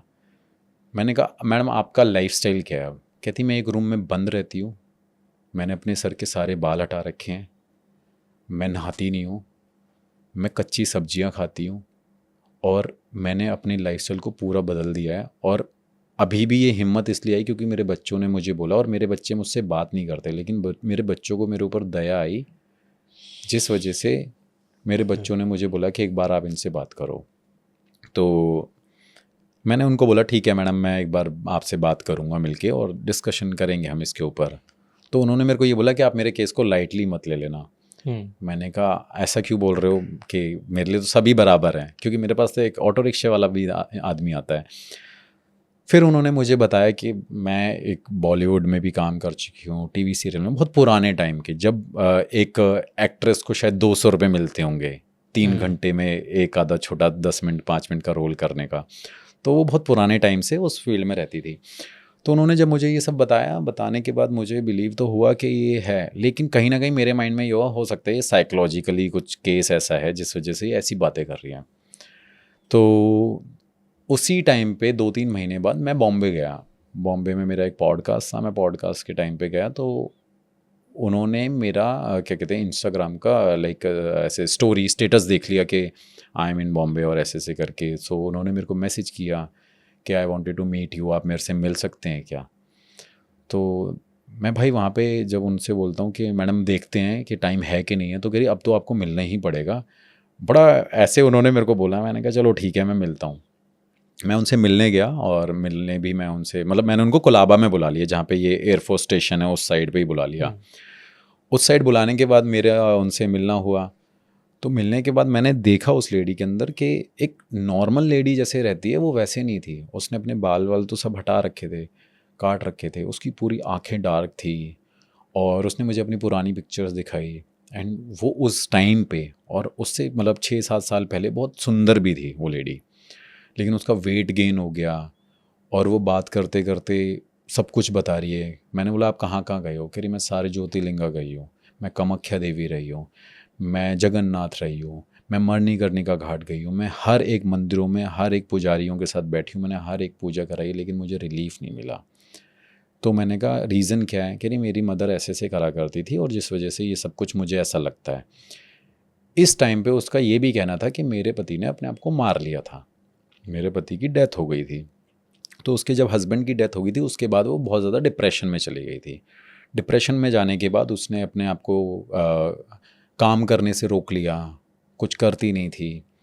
तो थोड़े टाइम बाद उसे एक इंसान मिलता है जो उसको सपोर्ट करता है, जो उनके बॉलीवुड इंडस्ट्री में ही होता है, मतलब वहाँ पर मैनेजमेंट देखता हुआ किसी डिपार्टमेंट का ऐसा कुछ होगा। तो वो उनसे मिला, उसने उसको दोबारा से ऐसे मोटिवेट किया, उसने उसको हेल्प भी करी। तो कहीं ना कहीं धीरे धीरे वो ट्रैक पे लेडी आने लगी कि ठीक है मैं अपना वर्क करूँगी, क्योंकि उसकी रिस्पॉन्सिबिलिटी उसके बच्चों की भी थी, क्योंकि उसके बच्चे हैं, उनको पढ़ाना भी है, ये सब कुछ करना है। तो उस लेडी ने क्या किया, उस टाइम पे अपने बच्चों को बोर्डिंग स्कूल में डाल दिया कि आप यहाँ पे पढ़ना, मैं अकेली रहा करूँगी। घर से वो ठीक ठाक पैसे वाली थी, तो उसका जो रेंट आता था जिससे वो अपना सर्वाइवल करती थी, बस उसके पास और कोई एक्स्ट्रा इनकम नहीं थी। जो भी उस पर 50-60 हज़ार रुपये आते थे वही उसका सारा एक्सपेंस उसी से वो करती थी। तो ये करने के बाद भाई उस लेडी ने बताया कि जब मैं उससे मिली तो वहीं पे ही सेट के दौरान मुझे एक इंसान मिला जिससे मेरी बातें होने लगी, जिसने मुझे दोबारा से ज़िंदा कर दिया मेरे हस्बैंड की डेथ के बाद और मेरे इन डिप्रेशन के बाद। तो वो कहीं ना कहीं उसके साथ रिलेशन में आ गई। रिलेशन में आने के बाद उन्होंने अपने लाइफस्टाइल को वही नॉर्मल कर लिया उस इंसान की वजह से। उस इंसान ने क्या किया कि उसने बोला कि भाई मैं तेरे साथ शादी भी करूँगा और तेरे बच्चों को भी मैं पालूँगा और उसका ध्यान भी मैं रखूँगा, मैं तेरे साथ खड़ा हूँ। तो उसने उसको ये सारी चीज़ें बताई। तो इनिशियली उनका रिलेशन स्टार्ट हुआ और वो साथ में रहने लग गए, मतलब मिलना जुलना उनका रहा, रहते साथ नहीं थे। तो वो बंदा कहीं ना कहीं अहमदाबाद में अपना बिज़नेस करता था। उसके बाद क्या हुआ कि वापस वो बॉम्बे जाता है और बॉम्बे जाने के बाद जो पर्सन होता है जो उस लेडी की हेल्प करता है वो ऑलरेडी मैरिड होता है और वो ये चीज़ उससे हाइड करके रखता है कि मैं अनमैरिड हूँ और मैं तेरे साथ आगे फ्यूचर देखता हूँ और मैं तेरी हेल्प करूँगा, तेरे को मैं दोबारा इस ट्रैक पे लेके आऊँगा। तो जैसे ही वो उसको कन्विंस करता है, जैसे ही उस लेडी को पता चलता है कि नहीं नहीं तूने मुझे झूठ बोला, तूने ऐसा बोला कि तेरी शादी नहीं हो रखी, मैंने तेरे पर भरोसा किया और हम साथ में अपने रिलेशन को आगे बढ़ा ही रहे थे। तो जब ये सारी चीज़ें होने लगी तो उसको पता चल गया कि ये बंदा ठीक नहीं है। उसने उस इंसान को छोड़ दिया और उसे कांटेक्ट ख़त्म कर दिया। अब ये कहानी शुरू होती है कि उस लड़की ने हमेशा मेरे से सिर्फ उस इंसान का जिक्र किया कि सागर वो बंदा मुझे परेशान कर रहा है। मैंने कैसे परेशान कर रहा है? कह रही मैं सो रही हूँ तो वो मेरे को दिखाई दे रहा है। मैंने कहा अच्छा और क्या हो रहा है? कह रही मैं कहीं भी बाहर निकलती हूँ तो उसका मेरे पास दूसरे फ़ोन से मैसेज आता है कि किसी और से मिलने गई है, तेरे को मैं छोड़ूंगा नहीं। उसको टॉर्चर भी कर रहा है वो इंसान। लेकिन वो ये कह रही थी कि वो मेरे को ट्रैक नहीं कर रहा था, उसके पास ऐसी शक्तियाँ थी और वो कहीं ना कहीं एक तांत्रिक ही था या वो सीखता था या उसके साथ में कोई ऐसा पर्सन था जो उसको ये सारी चीज़ें बताता था। तो कहती मेरी हर एक चीज़ पता है। उस लेडी ने बैंक की कोई यूपीआई ट्रांजैक्शन करना बंद कर दिया था क्योंकि उसको ये भी पता चल जाता था कि अगर वो कोई ट्रांजैक्शन करता था, मतलब बैंक अकाउंट जो भी उसने हैक कर रखा हो या बैंक के जो भी उसके नोन में होगा कि कहाँ ट्रांजैक्शन हुई, तो उस पर्सन पे उसका कॉन्टैक्ट नंबर जाके फ़ोन करता था कि आपको इसने पैसे क्यों भेजे। इस लेवल पे उसका क्या कहते हैं वो स्पाई करने लग गया, पागलपन है, पागलपन करने लग गया। अब वो परेशान होने लग गई। परेशान होने के बाद उसने उससे कांटेक्ट ख़त्म किया। जिस जगह पे बॉम्बे में वो रहती थी वो दूसरी जगह जाके शिफ्ट हो गई अपना मलाड साइड में। तो मलाड में रहने लग गई। मलाड में उसने अपने घर की लोकेशन कभी किसी को नहीं बताया, अपने रिलेटिव को भी नहीं बताई, वो अकेले रहने लगी। लेकिन जब वो वहाँ पे रहने लग गई भाई, वो रात रात को रोने लग गई। उसको वही दिखने लग गया इंसान। वो बार बार उसको ये सपने में आया जा रहा है, बार बार वो चीख रही है, रो रही है, चिल्ला रही है, डरा रहा है सपने में, वो डरा रहा है। और वो एक्चुअली में एक ब्लैक मैजिक है, ऐसा ऐसा तंत्र है जो उस पर यूज़ किया गया है, जिस वजह से वो उसको मेंटली हिट कर रहा है और वो टॉर्चर भी हो रही है। जब उसने ये सारी चीज़ें बोली तो तब तक मैंने उस केस को सुन लिया, समझ लिया, लेकिन मैंने कोई इनिशिएट नहीं लिया। फिर मैंने उससे पूछा कि इस बीच में क्या क्या हुआ। कह रही मेरी लाइफ स्टोरी बहुत बड़ी है, शायद बताऊंगी तो आपके पास टाइम नहीं होगा। तो मैंने कहा और आप क्या करते हो। फिर मैं एक दिन उसके घर गया। घर जाने के बाद मैंने उसके घर में देखा, घर में साफ़ सफाई नहीं थी बिल्कुल भी, लेकिन जो उसका लाइफस्टाइल था वो बहुत एक, आप कह सकते हैं कि बहुत एक अच्छे ख़ानदान की तरह था। बस उसके साफ़ सफाई नहीं करती थी, घर के अंदर हर एक वो चीज़ थी जो एक शायद बड़े आदमी के घर में होती है। तो देख के मेरे को लगा कि बस साफ़ सफाई नहीं है लेकिन ये रहती ऐसे है। तो वो क्या करती थी, खाना भी बाहर से ही खाती थी, घर से खाना नहीं बनाती थी। सारी चीज़ें उसकी रखी हैं, वो एज इट इज़ उसने वो सब छोड़ रखा है। लेकिन जब वो इस चीज़ में थी, मतलब मैं भी शॉक्ड हो गया कि ऐसा भगवान का कोई ऐसा मंत्र, ऐसी कोई चालीसा, ऐसा कोई पाठ ना हो जो उसे पता ना हो। हर जगह उसने भगवानों की फ़ोटो लगा रखी है, शिव जी की, भैरव जी की, काली माता की, सबकी। और भाई वो रात रात भर हवन करती थी, सिर्फ इसलिए कि कहीं ना कहीं मुझे भैरव जी, मुझे काली माता ये प्रोटेक्ट करके रखेंगे, और शायद करते भी हैं, जिस वजह से मैं आज तक सर्वाइव कर रही हूँ, उसका ये मानना था। तो मैं गया था, मैं अपने मतलब फ्रेंड के साथ ही गया था कि मैंने कहा मैम मैं किसी फ़ीमेल फ्रेंड को ही लेके आऊँगा, ऐसे मैं अकेले आपके घर में आना नहीं पसंद करूँगा, तो वो अच्छा भी नहीं लगेगा। तो वो जो मैडम थी जिनको मैं लेके गया था वो मेरे से काफ़ी सीनियर थी, तो उनसे मैंने बोला था मैम एक बार आप चलना, ज़रा मिल के आना है, केस के ऊपर कुछ देखना है मुझे। तो मुझे ये था कि चलो ठीक है, अब मैं यहाँ पे दोबारा आया हूँ तो मैं एक बार इनके घर पे देखता हूँ कि कैसे ये रहती हैं, क्या पता ये शायद ऐसी बातें बनाती रहती होंगी। लेकिन जब देखा ना भाई, तो मैंने उनके घर में देखा कि जैसे एक मंदिर में नहीं सामग्रियाँ रखी होती हैं, बहुत सारे पूजा पाठ के सामान रखे थे, वो सब कुछ उसके घर में था। उससे बात करके मुझे ऐसा महसूस हुआ कि ये एक खुद में बहुत बड़ी विद्वान लेडी है जिसको दुनिया की सारी नॉलेज है, लेकिन ये सिर्फ इसी चक्कर में फंसी है, काले जादू के चक्कर में, जो इसको बार बार रोक रहा है। वो कहती है मैं घर से बाहर निकलती हूँ मेरा एक्सीडेंट हो जाता है, मैं इसलिए अपने आप को घर में रखती हूँ, पूजा पाठ करती हूँ। वो कहती है जैसे ही मैं घर से बाहर निकलने की कोशिश करती हूँ मेरे सामने वही पर्सन आ जाता है, वो कहता है वापस घर जाओ। मतलब ब्लैक मैजिक का इतना बड़ा असर है कि उसके ऊपर ये हिट कर रहा है। तो उसने ये डिसाइड कर लिया कि वो अपने आप को बंद रखेगी। फिर मैंने उसको अभी लास्ट 2 महीने पहले बोला कि अब आपका टाइम आ गया है, अब आप मेरे पास आना, आपको पैसे की भी प्रॉब्लम नहीं है, मैं आपकी टिकट कर दूंगा, अभी मुझे आपसे कोई पैसा भी नहीं चाहिए। आप एक काम करो, ये जगह है, यहाँ पे पहुँच जाना, मेरा पर्सन आपको पिक करेगा और मैं आपको लेके जाऊँगा। पर्सनली मैं अपने सारे काम छोड़ के, क्योंकि उस लेडी की हालत देख के मेरे से भी रुका नहीं गया, मैं अपने गुरुजी के पास गया। पहले गुरुजी के पास गया, मतलब ऐसे मेरे 2-3 गुरुजी हैं और सारे विद्वान हैं, तो मुझे लगा कि मैं इसको ना सबको दिखाऊंगा, क्योंकि हो सकता है हर कोई ठीक ना कर पाए। तो मैं पहले गुरुजी के पास गया।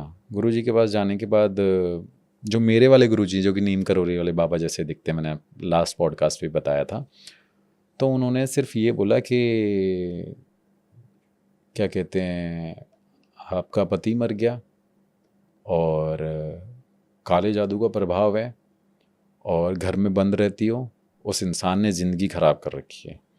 मेरे गुरुजी ने सिर्फ उनको इतना जवाब दिया और कुछ भी नहीं बोला। तो गुरुजी ने उनके सर पे हाथ रखा, हाथ रखने के बाद उनके हाथ में एक रक्षा कवच बांधा और ये बोला कि इसको रखना और ये मंत्र का जाप करते रहना, तुम्हारा उद्धार होगा, लेकिन पूरी तरीके से नहीं, इसके लिए तुम्हें और समय लगेगा और तुम थोड़े टाइम बाद फिर से आना मेरे पास, बदलाव देखना क्या हो।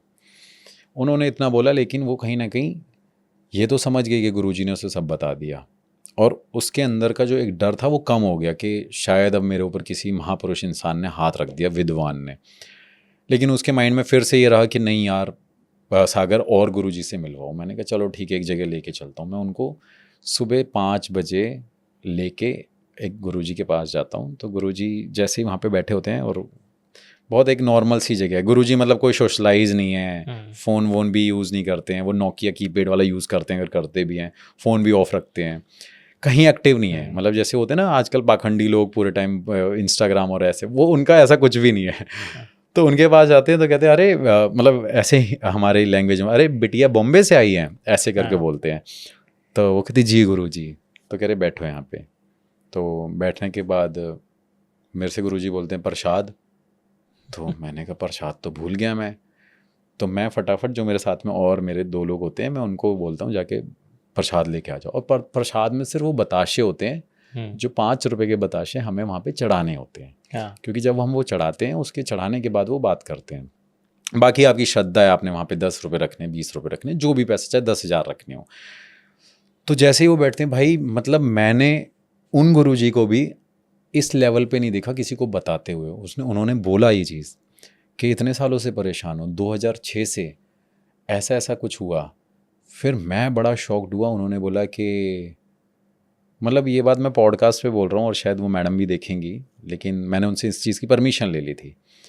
तो उन्होंने मेरे को बोला कि हैदराबाद में क्या हुआ था। तो उन्होंने बोला हैदराबाद में गुरुजी, हैदराबाद में कौन था, रवि नाम का कौन था। तो उसने बोला गुरुजी उसने कुछ मुझे खिलाया था। कि क्या खिलाया था?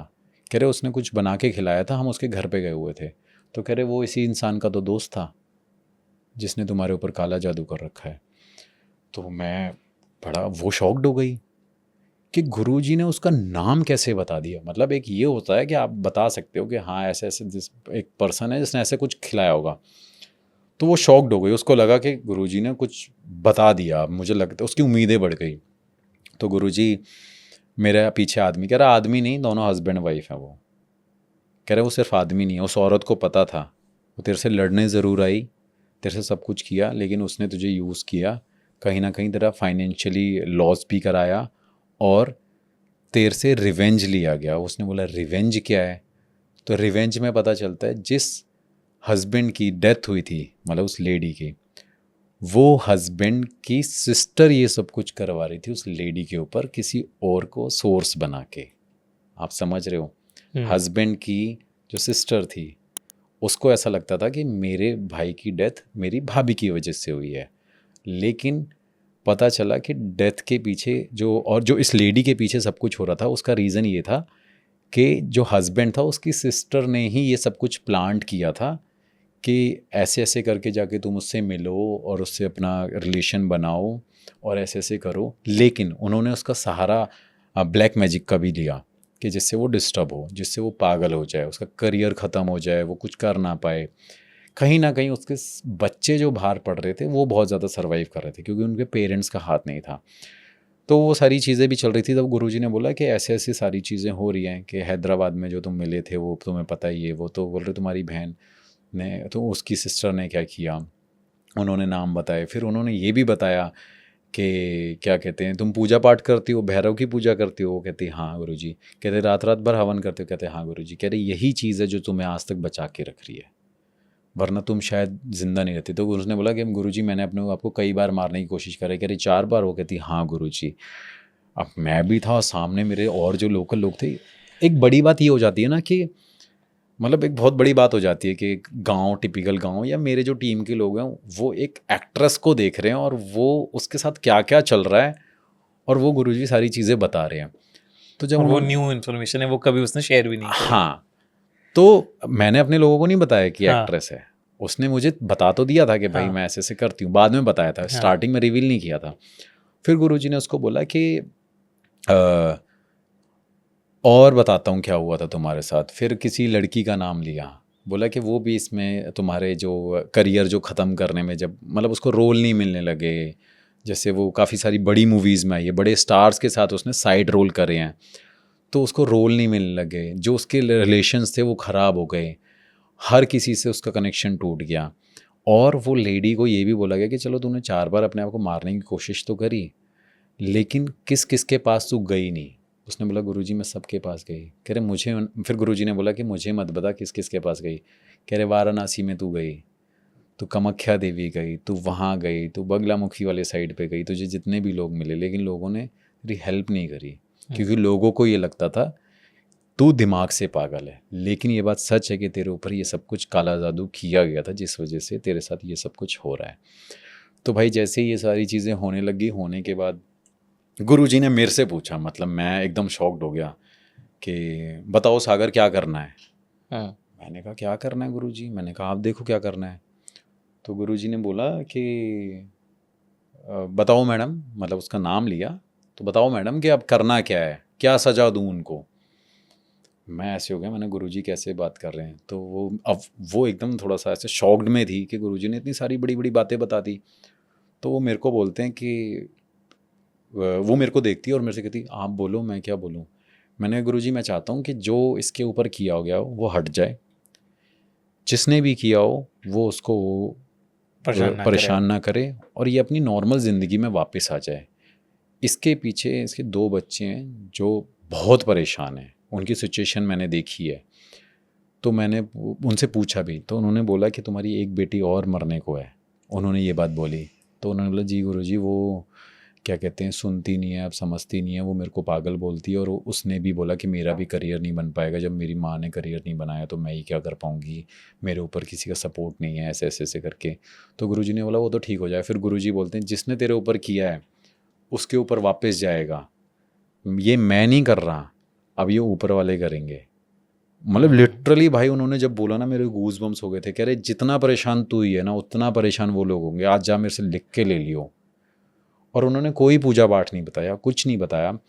ये पहली बार मैंने अपनी लाइफ में ऐसा एक्सपीरियंस किया कि गुरुजी ने इतनी बड़ी स्टेटमेंट दे दी कि जो उन्होंने तेरे साथ किया वो सब कुछ उनके साथ होगा, बस तू भगवान में विश्वास रखियो और यही जो प्रसाद तू लेके आई ना, यही प्रसाद खा जा, मुझे तेरे से 1 रुपया नहीं चाहिए। लेकिन तुझे जो पूजा पाठ करनी है वो मैं तुझे आज लिख के बता रहा हूँ, जो जब जब तेरे पास पैसे आएंगे तब तक वो अपना पूजा पाठ करते रहिए और करवाते रहिए, क्योंकि तेरी ग्रह दशा खराब है। उन्होंने ये भी बोला, ऑल्दो वो कोई एस्ट्रोलॉजर नहीं है, उन्होंने बोला तेरे सारे ग्रह खराब हैं जिस वजह से तेरे को ये प्रॉब्लम भी हो रही है। तो उन्होंने बोला कि ऐसी ऐसी चीज़ें हैं और ये बहुत बड़ी बात है, और मेरे लिए भी बड़ी बात है कि आज मेरे पास एक मेरी बिटिया आई है मदद मांगने बॉम्बे से, तो मैं उसकी मदद क्यों ना करूँ। अब सबसे बड़ी बात ये भी थी भाई कि जब गुरुजी से बात होती है तो गुरुजी कहीं ना कहीं बहुत सारे सजेशन देते हैं। जैसे मेरे को बताते हैं कि इनका ये पूजा करवा दो, या ये पाठ करवा दो, या इनकी ग्रह दशा दिखवा दो, किसी एस्ट्रोलॉजर से बात करा दो। मेरी तरफ से यहाँ पे इनका कोई रोल नहीं है। लेकिन गुरुजी ने ये जब बात बोली कि मुझे कुछ नहीं चाहिए, मैं इसको ठीक करता हूँ, वो लेडी ऑलमोस्ट आधे घंटे तक गुरुजी से डिस्कस करती रही। वरना आज तक मैंने 1 मिनट से ज़्यादा कभी किसी को बात करते नहीं देखा, ना ही गुरुजी को ना ही किसी और को, क्योंकि गुरुजी टाइम नहीं देते वो। और वो ओल्ड एज नहीं है, यंग है उनकी, मतलब यंग भी नहीं कहेंगे कि 65 समथिंग है, लेकिन मेरे वाले जो गुरुजी हैं वो 100 ऑलमोस्ट होने वाले हैं, 95 प्लस हैं। तो जब मैंने उनसे ये सब कुछ पूछा और उस लेडी ने मेरे को बोला कि सागर, मतलब वो मेरे पैर छूने को हो गई, कह रही आपने मुझे कहाँ आज दर्शन करा दिए, जो मैं शायद चाहती थी कि मेरे साथ ये हो। तो मैंने कहा अभी मैडम ये सब कुछ सॉल्व नहीं हुआ है, ये जो सज़ा थी ये तो उसको मिल जाएगी, अब आपको अपने आप को प्रोटेक्ट भी करना है, आपको अपने करियर पे भी फोकस करना है। फिर मैं उनको दूसरी जगह लेके जाता हूँ, क्योंकि मेरे माइंड में ये था कि मैं इसको आज मतलब इस तरीके से सेटिस्फाइड करके भेजूँ कि इनके माइंड में एक ऐसा डाउट ना रहे कि कुछ रह गया है, कुछ मिस हो गया। फिर मैं एक और मेरे गुरुजी हैं वहाँ पे मैं उनके पास भेजता हूँ, वो मंदिर है, तो वो मंदिर में रहते हैं। और जो गुरुजी हैं वो क्या कहते हैं एक यूनिवर्सिटी के, इलाहाबाद में यूनिवर्सिटी के काफ़ी बड़े लेक्चरार रहे हैं, लेकिन उन्होंने अपना घर त्याग दिया, अपना परिवार त्याग दिया और उन्होंने हनुमान जी की सेवा शुरू कर दी। उनकी भी उम्र 70 साल करीब है। तो वो उनके पास सुबह 4 बजे पहुंच जाती है। वहाँ पे एक प्रोसेस था कि सुबह सुबह आप 4 बजे आरती अटेंड करो और 6 से 7 बजे उनके पास बैठ जाओ, वो बता देते हैं। तो उन्होंने भी सेम चीज़ बोली कि तेरे ऊपर ऐसे ऐसे कर रखा है और तेरी बेटी भी मरने की तगार पे है। उन्होंने भी यही चीज़ बोली, तो उसको बिलीव हो गया कि जो वहाँ से बोला और यहाँ से बोला और जो उन गुरुजी ने बोला सब कुछ सेम है। उन्होंने बोला कि एक काम कर, ये अगरबत्तियाँ हैं, ये सारी चीज़ें हैं, जो हम चलिया बोलते हैं कि आपको प्याज, लहसुन, राइस, ऑयल, सरसों का तेल, ये सारी चीज़ें नहीं खानी। तो मैंने उसको यही बोला था कि इनका सिर्फ एक ही तरीका है कि आप 40 दिन तक 41 डेज़ तक आप इस चीज़ को फॉलो कर लो, मैं आपको 100% गारंटी दे रहा हूँ कि आपको रिलीफ मिल जाएगा। मैंने उसको ये चैलेंज किया था। तो उसने बोला बड़ा मुश्किल हो जाएगा, मेरे बच्चे नहीं मानेंगे। तो मैंने बोला आप मेरे अपने बच्चों से बात कराओ। मैंने उनके बच्चों को बताया। अब बॉम्बे के थे वो, तो उनके बच्चे थोड़े से आप समझोगे फॉरवर्ड थे। नो मम्मा मैं तो नहीं छोड़ सकती, मैं तो नहीं रह सकती, मैं तो वेगन फूड खाती हूँ, मैं ये करती हूँ, मैं वो करती हूँ, मैं अपने क्या कहते हैं शेड्यूल को नहीं ख़राब कर सकती, मैं वर्कआउट करती हूँ, मुझे तो ये सब कुछ खाना है। तो मैंने बोला आप अपनी श्रद्धा से करते रहो, अपनी भक्ति करते रहो, अपना पूजा पाठ करते रहो। फिर उस लेडी को मैंने वापस बॉम्बे भेज दिया, उसकी टिकट्स करवा के ऐसे करके। तो वो लेडी वापस चली गई। अब आप ये स्क्रीनशॉट भी यूज़ कर लेना, मैं आपको व्हाट्सएप का भेजूँगा। फिर उसने मुझे 4 दिन बाद ये मैसेज किया कि सागर मेरे को कोई और ही चला रहा था, मेरे अंदर कोई और ही था और मैं वो नहीं थी जो अब मैं हूँ, क्योंकि मुझे चलाने वाला कोई एक भूत था, प्रेत था, जो मैं रिएक्ट कर रही थी। कह रही मैं शांत हो गई हूँ, कह रही मुझे सब कुछ टाइम पे करना अच्छा लग रहा है, मेरी चीज़ें बदल रही हैं, मेरे से लोग बात करने लग गए हैं, मैं घर से बाहर। कह रही 4 दिन के अंदर, सिर्फ 4 दिन हुए उसे पहुँचने के 4 दिन तक उसने उसको फॉलो किया। तो मैंने कहा मैंने आपको बोला भी था कि ये सारी चीज़ें ठीक हो जाएंगी। तो ये मैंने उसको बोला, मैंने कहा ये एफर्ट्स मैं बड़ा मतलब ये समझ लो कि आपने तो मेरे 10-15 दिन ले लिए हैं, तो मैं बस ये चाहता था कि आप अपनी लाइफ में परेशान मत हो, आप बच जाओ। तो फिर उसने बोला कि अब मैं आपको एक चीज़ दिखाती हूँ। फिर उसने दिखाया कि जो उसकी सास थी एक्चुअली में भाई, उसने ऐसे पुराने टाइम के ऐसे कुछ रिचुअल्स कर रखे थे उसके घर में। जो उसका क्या कहते हैं बैग था उसके हस्बैंड का, जो स्टॉलर होता है ना, स्टॉलर के अंदर एक काले कपड़े में काफ़ी सारे ऐसे कुछ सरसों और हल्दी और लाल सिंदूर डाला हुआ था और उसको सिल रखा था, स्टिच कर रखा था कि वो ब्लैक मैजिक का असर उसके ऊपर रहे। मतलब उस टाइम पे उसकी जो मदर थी वो चाहती थी कि इनके बीच में कभी भी ये मतलब अपनी लाइफ को ईजिली ना सर्वाइव कर सकें, साथ में रह पाएँ, क्योंकि वो चाहते थे इनका रिलेशन डिस्टर्ब रहे। इच्छा से नहीं हुई हाँ शादी। हाँ, क्योंकि उन्होंने लव मैरिज करी थी। तो उसने ये सब कुछ किया था। तो धीरे धीरे जब वो ठीक होने लगी तो उसने इस चीज़ को फाइंड आउट किया और उसने ढूंढा कि ये सब कुछ एक्चुअली मेरे घर में था और इतने सालों तक था और ये रीज़न भी था, लेकिन करने वाला वो पर्सन भी था। तो गुरुजी ने ये सारी चीज़ें तो बताई थी। फिर उसने मेरे को लिखा कि ये सब कुछ कोई भूत प्रेत मेरे अंदर कोई और ही था, मैं नॉर्मल हूँ, लेकिन अभी भी मुझे टाइम लगेगा। तो मैंने उसको ये बोला, मैंने इतना कॉन्फिडेंट मत हो जाना कि अब एकदम आप ऐसे हो जाओ, लेकिन जो भी आपके ऊपर काला जादू किया वो हट चुका है।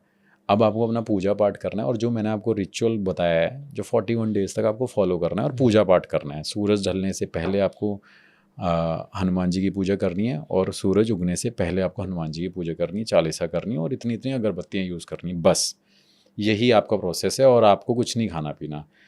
तो वो लेडी ठीक हुई और उसको बहुत बड़ा मैसेज आया कि मैं ज़िंदगी भर की कर्ज़दार हो गई हूँ, कि मेरी लाइफ शायद मैं मेरे पास यही ऑप्शन था कि मैं मर जाऊँ, लेकिन मेरे पास मेरे बच्चों की रिस्पॉन्सिबिलिटी थी जो मुझे रोक रही थी, और वो कृपा भी मेरे ऊपर भगवान की थी जिन्होंने मुझे रोक के रखा, वरना मेरे माइंड से ये भी स्किप हो गया था कि मेरे बच्चे भी हैं।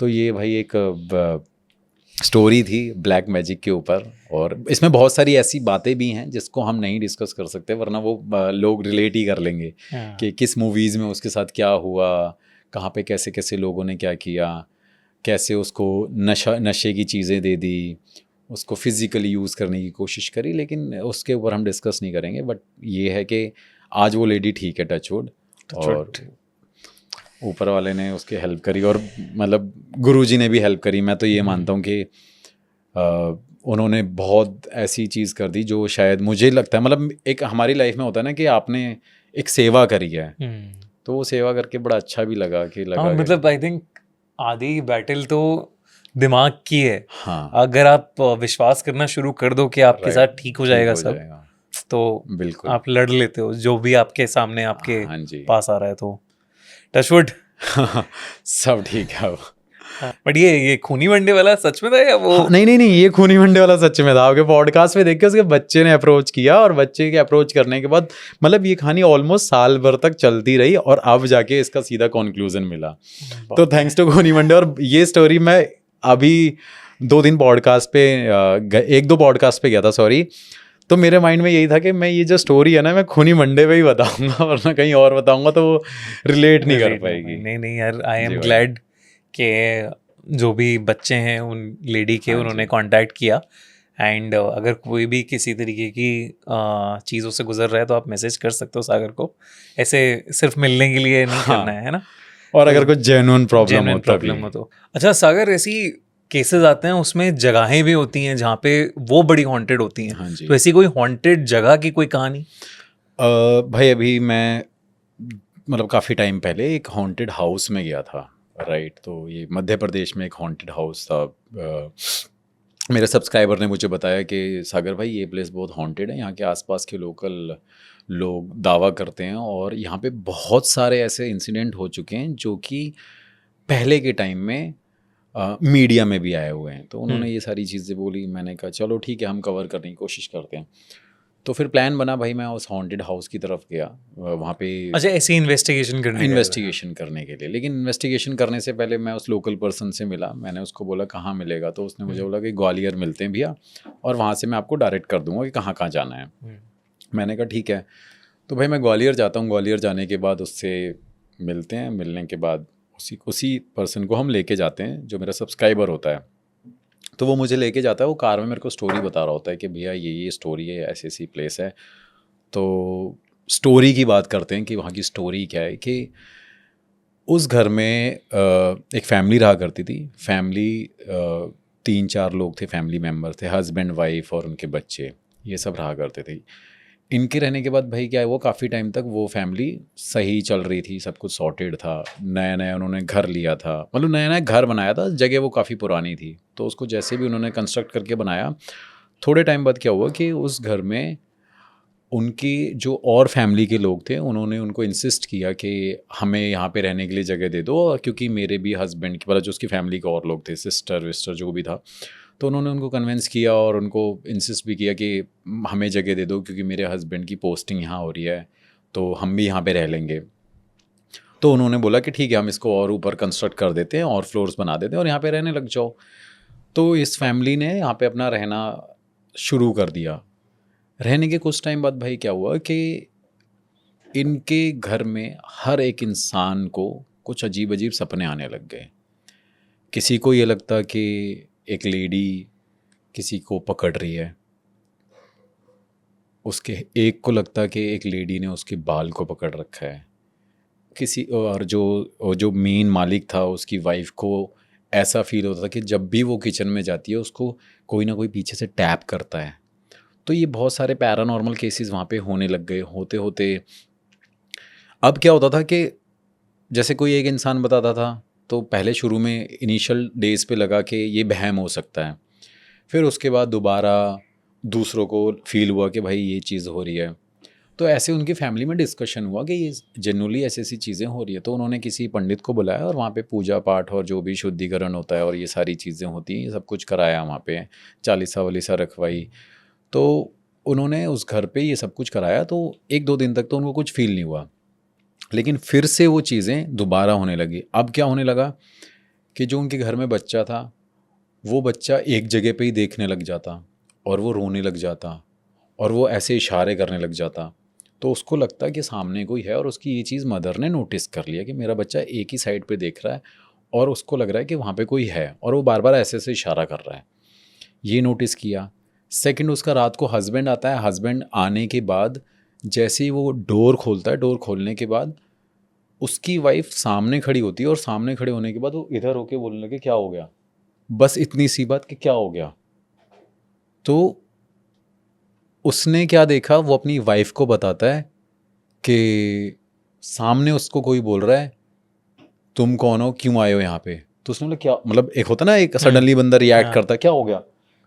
तो उसको लगा कि वो उसकी वाइफ भी है यहाँ पे, मतलब उसकी वाइफ सामने खड़ी थी, उसको लगा उसकी वाइफ है और उसने ऐसे रिएक्ट कर दिया ऐसे। तो उसकी वाइफ कहती किससे बोल रहे हो। तो वो सामने देख के ऐसे रिएक्ट करता है कि क्या कहते हैं, मेरे को लगा तुम यहाँ पे खड़ी हुई थी कि क्या यहाँ क्या आए हो, क्या कर रहे हो। तो कहते हैं कि हो सकता है मेरा बहम होगा।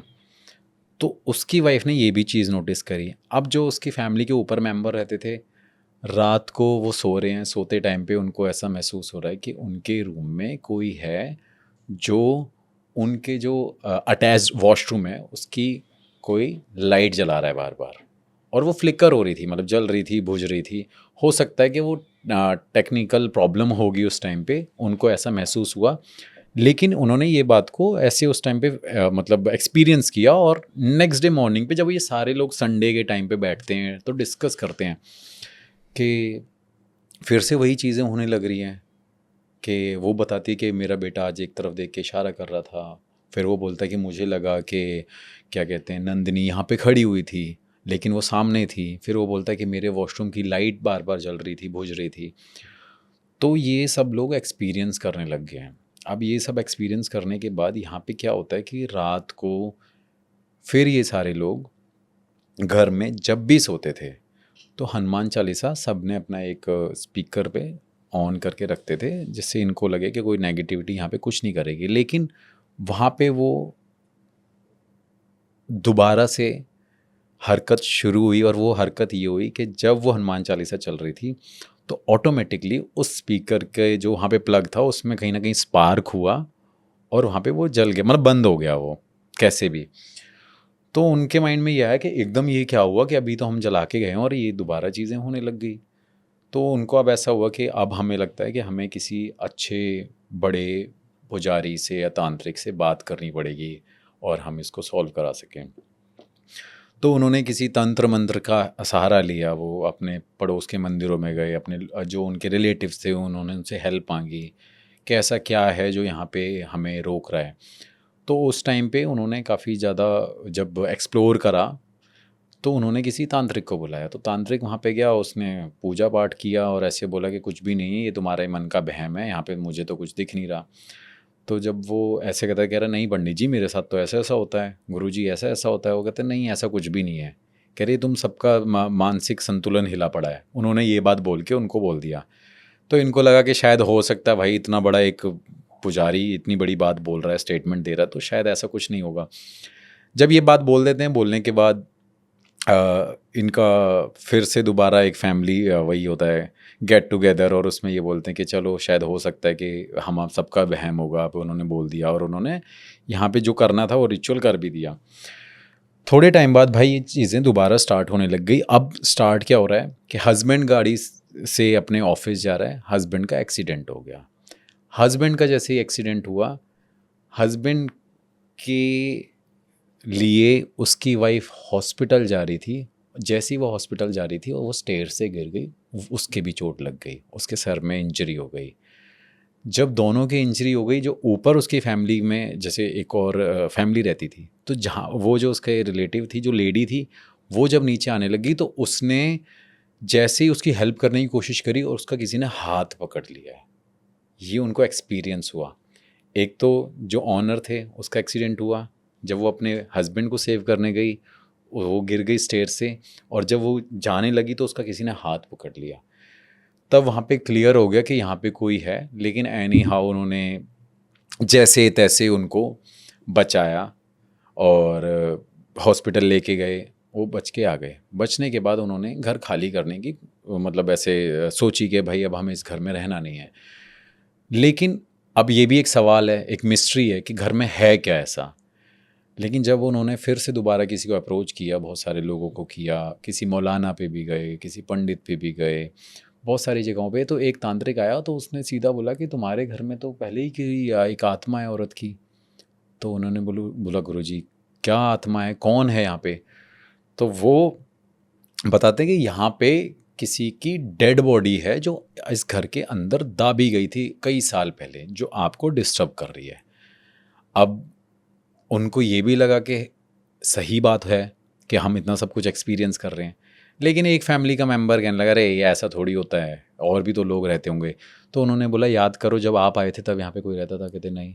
कह रहे याद करो जब आपने यहाँ पे घर बनाया था तो कैसा ये घर था? उन्होंने बोला टूटा फूटा। तो कह रहे उनके साथ भी ये घटनाएं घटी होंगी, आप ज़रा पता करो।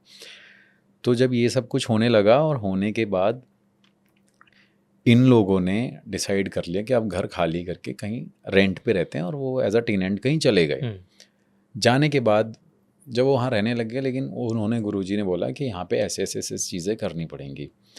ये करने के बाद उस टाइम पे जो भी गुरुजी के पास क्षमता होगी उस टाइम पे उनकी हेल्प करने की, तो गुरुजी ने वहाँ पे बहुत सारी कोशिश करी जिससे उनका घर प्रोटेक्ट हो जाए। लेकिन उन्होंने भी कोशिश करने के बाद उस घर में बहुत सारे रिचुअल करे, हेल्प करने की कोशिश करी, लेकिन उनको फिर से इनवाइट करके बोला कि आप एक काम करो, 1-2 दिन यहाँ पे रह के देखो, अब सब कुछ ठीक हो जाएगा। और भाई जैसे ही वो रहना स्टार्ट हो गए, उनके साथ फिर से वही सपने आने लगे। लेकिन जिस दिन उस जो ऑनर था उसको जब वो सपना आया, नेक्स्ट डे उसकी वाइफ को दिल का दौरा पड़ गया, उसे हार्ट अटैक आ गया, उसकी डेथ हो गई वहाँ पे। अब जब उसकी डेथ हो गई तो अगले दिन पता चला कि हमारे घर में ये सब कुछ हुआ और उसके बाद मेरी वाइफ की डेथ हो गई है। तो उसके बाद उस इंसान ने घर को छोड़ दिया। अब जब उस इंसान ने उस घर को छोड़ा, घर के छोड़ने के बाद वो वापस वहीं रहने लग गए। एक्सीडेंट में जो उसका रिलेटिव था, जो ऊपर रहता था, जो भी उसका भाई था, उसका एक्सीडेंट से डेथ हो गई, वो भी इस इंसिडेंट के 4 दिन बाद। वो भी उसी मर घर गया। में जब रहे थे जब रहे थे वो मर गया। उसके बाद क्या हुआ कि थोड़े टाइम तक सब कुछ सही चलता रहा, लेकिन जो भी और दोस्त थे, जो भी वहाँ पे उसके आते जाते थे, तो जितने नोन के लोग थे जो उसके घर में आए हुए थे, किसी ना किसी को कुछ ना कुछ प्रॉब्लम होने लगी और उनको भी वो सपने में एक लेडी आने लगी कि तू यहाँ पे आया कैसे था। मतलब ऐसा कुछ था कि उनके सपने में भी लेडी आती थी और उनको उसके दोस्त का घर दिखता था, जो जो लोग वहाँ पे आए थे। और ये सब कुछ कब हुआ? जब वो एक तंत्र वहाँ पे किया गया और ये सारी चीज़ें करी गई। ये सब होने के बाद अब जो हस्बैंड था उस लेडी का, जो ऑनर था, और वो जो ऊपर रिलेटिव थी, वो दोनों अकेले पड़ गए। जब उन्होंने ये सब कुछ, जब इतना सब कुछ देख लिया, तो उन्होंने डिसाइड किया भाई अब हम इस जगह को, इस शहर को छोड़ के ही चले जाएंगे और इस घर को हम बेच देंगे। लेकिन जब जब वो दूर जाने की कोशिश करते, उनके सपनों में वो चीज़ें आने लग गई। आने के बाद उन्होंने एक अच्छे किसी पुजारी को बताया, दिखाया और ऐसे ऐसे करके अपनी पूजा पाठ कराई, जिससे वो ठीक हो गए, उनको सपने आने बंद हो गए। लेकिन उन्होंने बोला कि उस घर में आज के बाद कोई जा नहीं पाएगा, उस घर में आज के बाद कोई घुस नहीं पाएगा, क्योंकि वहाँ पे वाकई में उस चुड़ैल की आत्मा रहती है जो इंसानों को परेशान करती है। और आपके घर में आपके लोगों को मरने का कारण सिर्फ ये कि उस घोस्ट ने, उस एंटिटी ने ये रिवेंज लिया है, क्योंकि उसको भी किसी ज़माने में मार दिया गया था और उस घर के नीचे गाड़ दिया गया था। तो जैसे कि मैंने आपको बताया था कि ये चीज़ें मीडिया में आने लग गई कि वहाँ पे किसी को मार दिया गया था और उसकी डेड बॉडी वहाँ पे थी।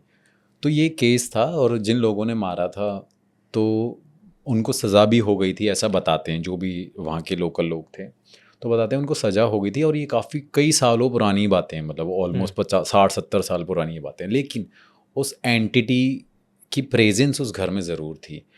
अब क्या होता है कि घर बंद रहता है। अब मैं क्या करता हूँ, देखो आपको पता है कि पैरानॉर्मल इन्वेस्टिगेशन करना आज के टाइम पे इंडिया में कितना डिफ़िकल्ट है। हाँ। तो वो बंदा मुझे ग्वालियर से 100-150 किलोमीटर आगे लेके जाता है, और जब मैं वहाँ पे पहुँचता हूँ तो पहुँचने के बाद आसपास के घर तो होते हैं, लेकिन क्या होता है कि एक सहारा मुझे मिलता है, और वो मिलता है कि वहाँ पे घर की जो बाउंड्री होती है, जो वॉल होती है, उसको हम क्रॉस करके अंदर एंटर करते हैं और वहाँ पे एक विंडो होती है बड़ी छोटी सी। तो उसमें हम अंदर जाके घुसते हैं। घुसने के बाद घर को देखते हैं तो वहाँ पे जैसे जैसे सामान था वो वैसा एज इट इज़ रखा था, कुछ भी वहाँ पे हिला नहीं था। मतलब जो तस्वीरें उस फैमिली की थी वो भी वहाँ पे रखी हुई थी पुरानी, और जो बेड थे, सोफ़े थे, और जो जितना भी वहाँ पे वार्डरोब था, सारी चीज़ें एज इट इज़ रखी थी। लेकिन अंदर घुसने के बाद एक ऐसी फीलिंग थी कि यहाँ पे कुछ है ज़रूर, क्योंकि पूरे रास्ते उसने मुझे कहानी तो बताई। अब रात को हमने वेट किया कि 1-1:30 बजे हम इस घर के अंदर एंटर करेंगे। तो जैसे ही हमने शूट करने के लिए सोचा तो मुझे वो लोकल पर्सन कहता है कि भैया लाइट ऑन नहीं कर सकते क्योंकि बाहर के लोग आ जाएंगे। तो मैंने कहा अगर लाइट ऑन नहीं करेंगे तो हम वीडियो कैसे बनाएंगे इसको। तो वो कहता है भैया एक काम कर सकते हैं, बीच बीच में लाइट जला के देखेंगे, और क्योंकि रेजिडेंशियल एरिया भी हो गया ये, और यहाँ के लोकल लोगों को सबको पता है कि इस घर में ऐसे ऐसे एक चुड़ैल रहती है, क्योंकि उन्होंने ये सब कुछ देखा हुआ भी और सुना भी है। तो जैसे ही भाई हम वहाँ पे जाते हैं, और जाने के बाद मेरा जो कैमरामैन होता है वो कैमरामैन सीधे ही बोलता है कि अरे भैया मैं अच्छा फील नहीं कर रहा यहाँ पे, मेरे को सेफ़ फील नहीं हो रहा। तो क्या होता है कि जैसे ही हम डिवाइसेस को रखते हैं, जैसे मैं अपना एक EMF प्लेस करता हूँ और जो मेरे और अदर डिवाइसेस है, मोशन सेंसर करता हूँ, तो सडनली मेरे EMF पे स्पाइक करता है एकदम और उस पर लाइट्स जलने लग जाती हैं। तो मुझे ऐसा लगता है कि शायद हो सकता है यहाँ पे इलेक्ट्रिसिटी का सोर्स होगा जिस वजह से ये डिटेक्ट कर रहा होगा। तो मैंने उसको बोला, मैंने कहा भाई यहाँ बिजली का कोई तार तो नहीं है जिस वजह से ऐसा हो रहा हो? तो कहता नहीं भैया यहाँ पे कुछ है ही, कह रहा लाइट ही नहीं है, मीटर ही नहीं है। मैंने कहा अच्छा। फिर हम उस डिवाइस को कहीं और रखते हैं और एकदम दोबारा अपनी इन्वेस्टिगेशन वाली फॉर्म में जाके पूछते हैं कि भाई क्या यहाँ पे कोई है, किसी प्रेजेंस है? तो हमें कुछ आंसर नहीं मिलता। लेकिन 15 से 20 मिनट तक जब हमारे क्वेश्चंस चल रहे होते हैं और जैसे ही हम वहाँ से जाने के लिए उठते हैं, उठते टाइम पे भाई मतलब एक वहम भी कह सकते हैं हम, लेकिन वहम अगर होगा तो एक इंसान को होगा, 2 को होगा, लेकिन जो हम 3 लोग हैं हम तीनों को नहीं हो सकता। तो जैसे हम वहाँ से उठते हैं तो एकदम ऐसे आवाज़ आती है जैसे किसी ने कुछ ऐसे टैप किया हो, हाँ। किसी वार्डरोब के ऊपर नॉक करने की कोशिश करी, मतलब बहुत अलग सी एक आवाज़ होती है। तो मैं उसको बोलता हूँ तूने आवाज़ सुनी? तो वो कह रहे हैं तूने सुनी? तो जैसे ही हम देखते हैं वहाँ पे कुछ होता नहीं है, तो मुझे लगा कि हो सकता है कोई कैट ना हो या कुछ ऐसे रैट ना हो। तो ये माइंड में ये आते हैं, पहले मेरे थॉट्स यही रहते हैं कि शायद ये कुछ है नहीं। लेकिन जैसे ही भाई हम वहाँ से मूव करने की कोशिश, फिर आगे बढ़ने की कोशिश करते हैं, तो वहाँ पे ऊपर से बैट आता है और वो घूमने लग जाता है सर के ऊपर। और मतलब धीरे से हमने फ़ोन की टॉर्च जला के रखते हैं तो वो एकदम हमारे इधर से जाता है, इधर से जाता है। तो मुझे लगता है कि अगर हम 20 से 25 मिनट तक इस घर के अंदर थे तो बैट तब भी आ सकता था, ये चमगादड़ है ये तब भी आ सकता था। और जब हम यहाँ से जा रहे हैं तो ही ये क्यों आया? क्योंकि कई बार ऐसी लोकेशंस पे मेरे साथ हुआ है, भले ही हम इसको दूसरे पॉइंट ऑफ व्यू से देखें कि ये कॉमन हो सकता है, लेकिन मेरी कई ऐसी हॉन्टेड लोकेशन पे ऐसा हुआ है कि मैंने ये चीज़ एक्सपीरियंस करी है। जैसे मोर बोलने लग गए और जबकि उनका वो टाइम नहीं है बोलने का, बैट आ गए एकदम जो कि उस टाइम पे थे ही नहीं कभी। तो जैसे ही वो आया तो मुझे लगा कि अब देयर इज़ समथिंग, कि हाँ यहाँ पे कुछ है, ये मैंने अपने माइंड में सोच लिया। फिर मैंने बोला दोबारा डिवाइसेस लगाते हैं, पूछते हैं सवाल। तो जैसे ही हम EMF और मोशन सेंसर रखते हैं तो मैं पूछता हूँ क्या आप हमें डराने की कोशिश कर रहे हो? आप यहाँ पे हो, क्या आप मुझे छू सकते हो? तो जैसे ही भाई ये 6 से 7 बार कॉन्टिन्यूसली मैं क्वेश्चन करता हूँ तो मेरे मीटर पे साइन आता है और मोशन सेंसर लाइट भी जलती है, स्पाइक आता है एकदम, स्पाइक आता है। तो अब हम एक दूसरे को देखते हैं और लगता है कि हाँ यहाँ पे कुछ है। फिर मैं उनसे सवाल पूछता हूँ क्या आप यहाँ पे काफ़ी टाइम से हो? क्या आप इस घर के अंदर आज भी हो?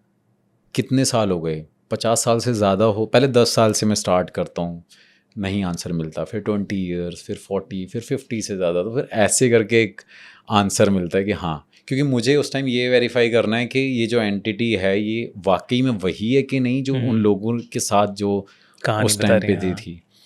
तो मैं रिलेट करता हूँ तो मुझे वो एंटिटी वही लगती है। फिर मैं उससे पूछता हूँ कि आप इस घर को छोड़ के नहीं जाना चाहते? तो उस पर मीटर पे आंसर आता है यस। मैं पूछता हूँ क्या आप चाहते हो कि इस घर में आके कोई रहे? तो उस पर कोई आंसर नहीं आता। मैं कहता हूँ कि क्या आप नहीं चाहते कि इस घर में कोई रहे? तो फिर एकदम वो आंसर हमें मिलते हैं। तो ऐसे कई सारे सवाल मुझे वहाँ पे जब मैं पूछ लेता हूँ तो मुझे हर चीज़ के आंसर मिलते हैं जो कि काफ़ी सटीक बैठते हैं। और जब वो सटीक बैठते हैं तो मैं रिलेट करता हूँ कि वो जो स्टोरी है वो कहीं ना कहीं रियल है और हम यहाँ पे आए तो हमारे साथ ये हुआ। लेकिन उस मीन टाइम पे क्या होता है कि जब हम ये सारे सवाल करते हैं तो बीच में दोबारा से वो जो बैट्स आते हैं तो हमें लगता है पता नहीं यार क्या हो रहा है। थोड़ी देर बाद क्या होता है भाई वहीं के लोकल लोग आ जाते हैं और वो बाहर आके शोर मचाने लग जाते हैं कि निकलो यहाँ से, कि क्या कौन हो, क्यों आ रखे हो रात को 2:30 बजे 2 बजे, क्या कर रहे हो तुम यहाँ पे, ये है वो है। तो जो वहाँ का लोकल पर्सन है वो कहीं ना कहीं हमें हेल्प कर देता है, लेकिन हम वहाँ से बाहर आ जाते हैं और हमारी वो वीडियो डिलीट करवा देते हैं। लेकिन उसके अभी भी कुछ कुछ ऐसे वीडियोस थे जो मैंने रखे हुए थे कि चलो काम आ जाएंगे, जो शॉर्ट्स थे। तो वो हमने उसको रखा और देखा कि भाई ये एक्चुअली में हॉन्टेड प्लेस है। तो वहाँ के लोकल लोग कहते हैं आप ये कहते हो कि आप यहाँ पे ये देखने आए थे? हम हर दिन इस घर में किसी को देखते हैं, हर दिन किसी ना किसी किसी न किसी की शेडो देखते हैं और इसमें एक लाइट जलती हमें नज़र आती है। और यहाँ पे बिजली का कोई सोर्स नहीं है। यहाँ पे रोने और चीखने की आवाज़ भी लोकल लोग सुनते हैं। आप तो आ जाए और आपकी वजह से ये और डिस्टर्ब ना हो। हमने यहाँ पे बहुत कुछ देखा है, यहाँ पे लोग इस घर के आसपास भी कार तक को भी पार्क नहीं करते हैं। ये घर इतना श्रापित हो रखा है और इसको श्रापित घर बोल दिया और इस तरफ कोई भी आता जाता नहीं है। तो ये भाई एक हॉन्टेड हाउस था जहाँ पे ये सारी चीज़ें हुई। तो काफ़ी क्रेजी स्टोरी हुई। बाकी थैंक यू सो मच भाई। अरे थैंक यू सो पे। मच यार, थैंक यू सो मच आने के लिए। एंड हॉरर कॉन में आना है, पिछली बार का एक्सपीरियंस कैसा था वो भी बता दो यार। क्रेजी था यार, मतलब पॉडकास्ट के बाद सीधा मैं हॉरर कॉन पे गया और उसके बाद भाई जो मतलब पिछली बार उम्मीद नहीं थी वो इस बार मैंने वहाँ पे वो देखा भाई, अल्टीमेट। वहाँ पे स्टोरीज बता रहे थे और बहुत बड़े क्रिएटर्स भी थे और भाई ने अच्छे से वेलकम भी किया और बहुत मज़ा भी आया। एंड जो थीम थी ना वो काफ़ी डिफरेंट थी भाई, मतलब पहले से बहुत ज़्यादा। और मुझे लग रहा है कि इस बार जो होने वाला है वो तो बहुत एपिक होने वाला है। वो लग रहा है कुछ हिस्ट्री में रिकॉर्ड हो जाएगा। और कोशिश चल रही है कि हाँ जी हॉरर के पूरी एक कम्युनिटी को साथ में लाया जाए और फिर हैलोवीन भी सेलिब्रेट करा जाए साथ में। तो वो वाली करते हैं, चीज़ है। मिलते हैं जल्दी से। तो इस बार खूनी मंडे और हमारे स्पॉन्सर OnePlus की तरफ से ये छोटा सा gift. Thank you so much भाई। इससे गाने वाने सुनो, बढ़िया से पॉडकास्ट सुनो और अलग अलग अपने खुद के पॉडकास्ट। मैं तो यही पॉडकास्ट सुनने वाला हूँ इससे। थैंक यू भाई। So much.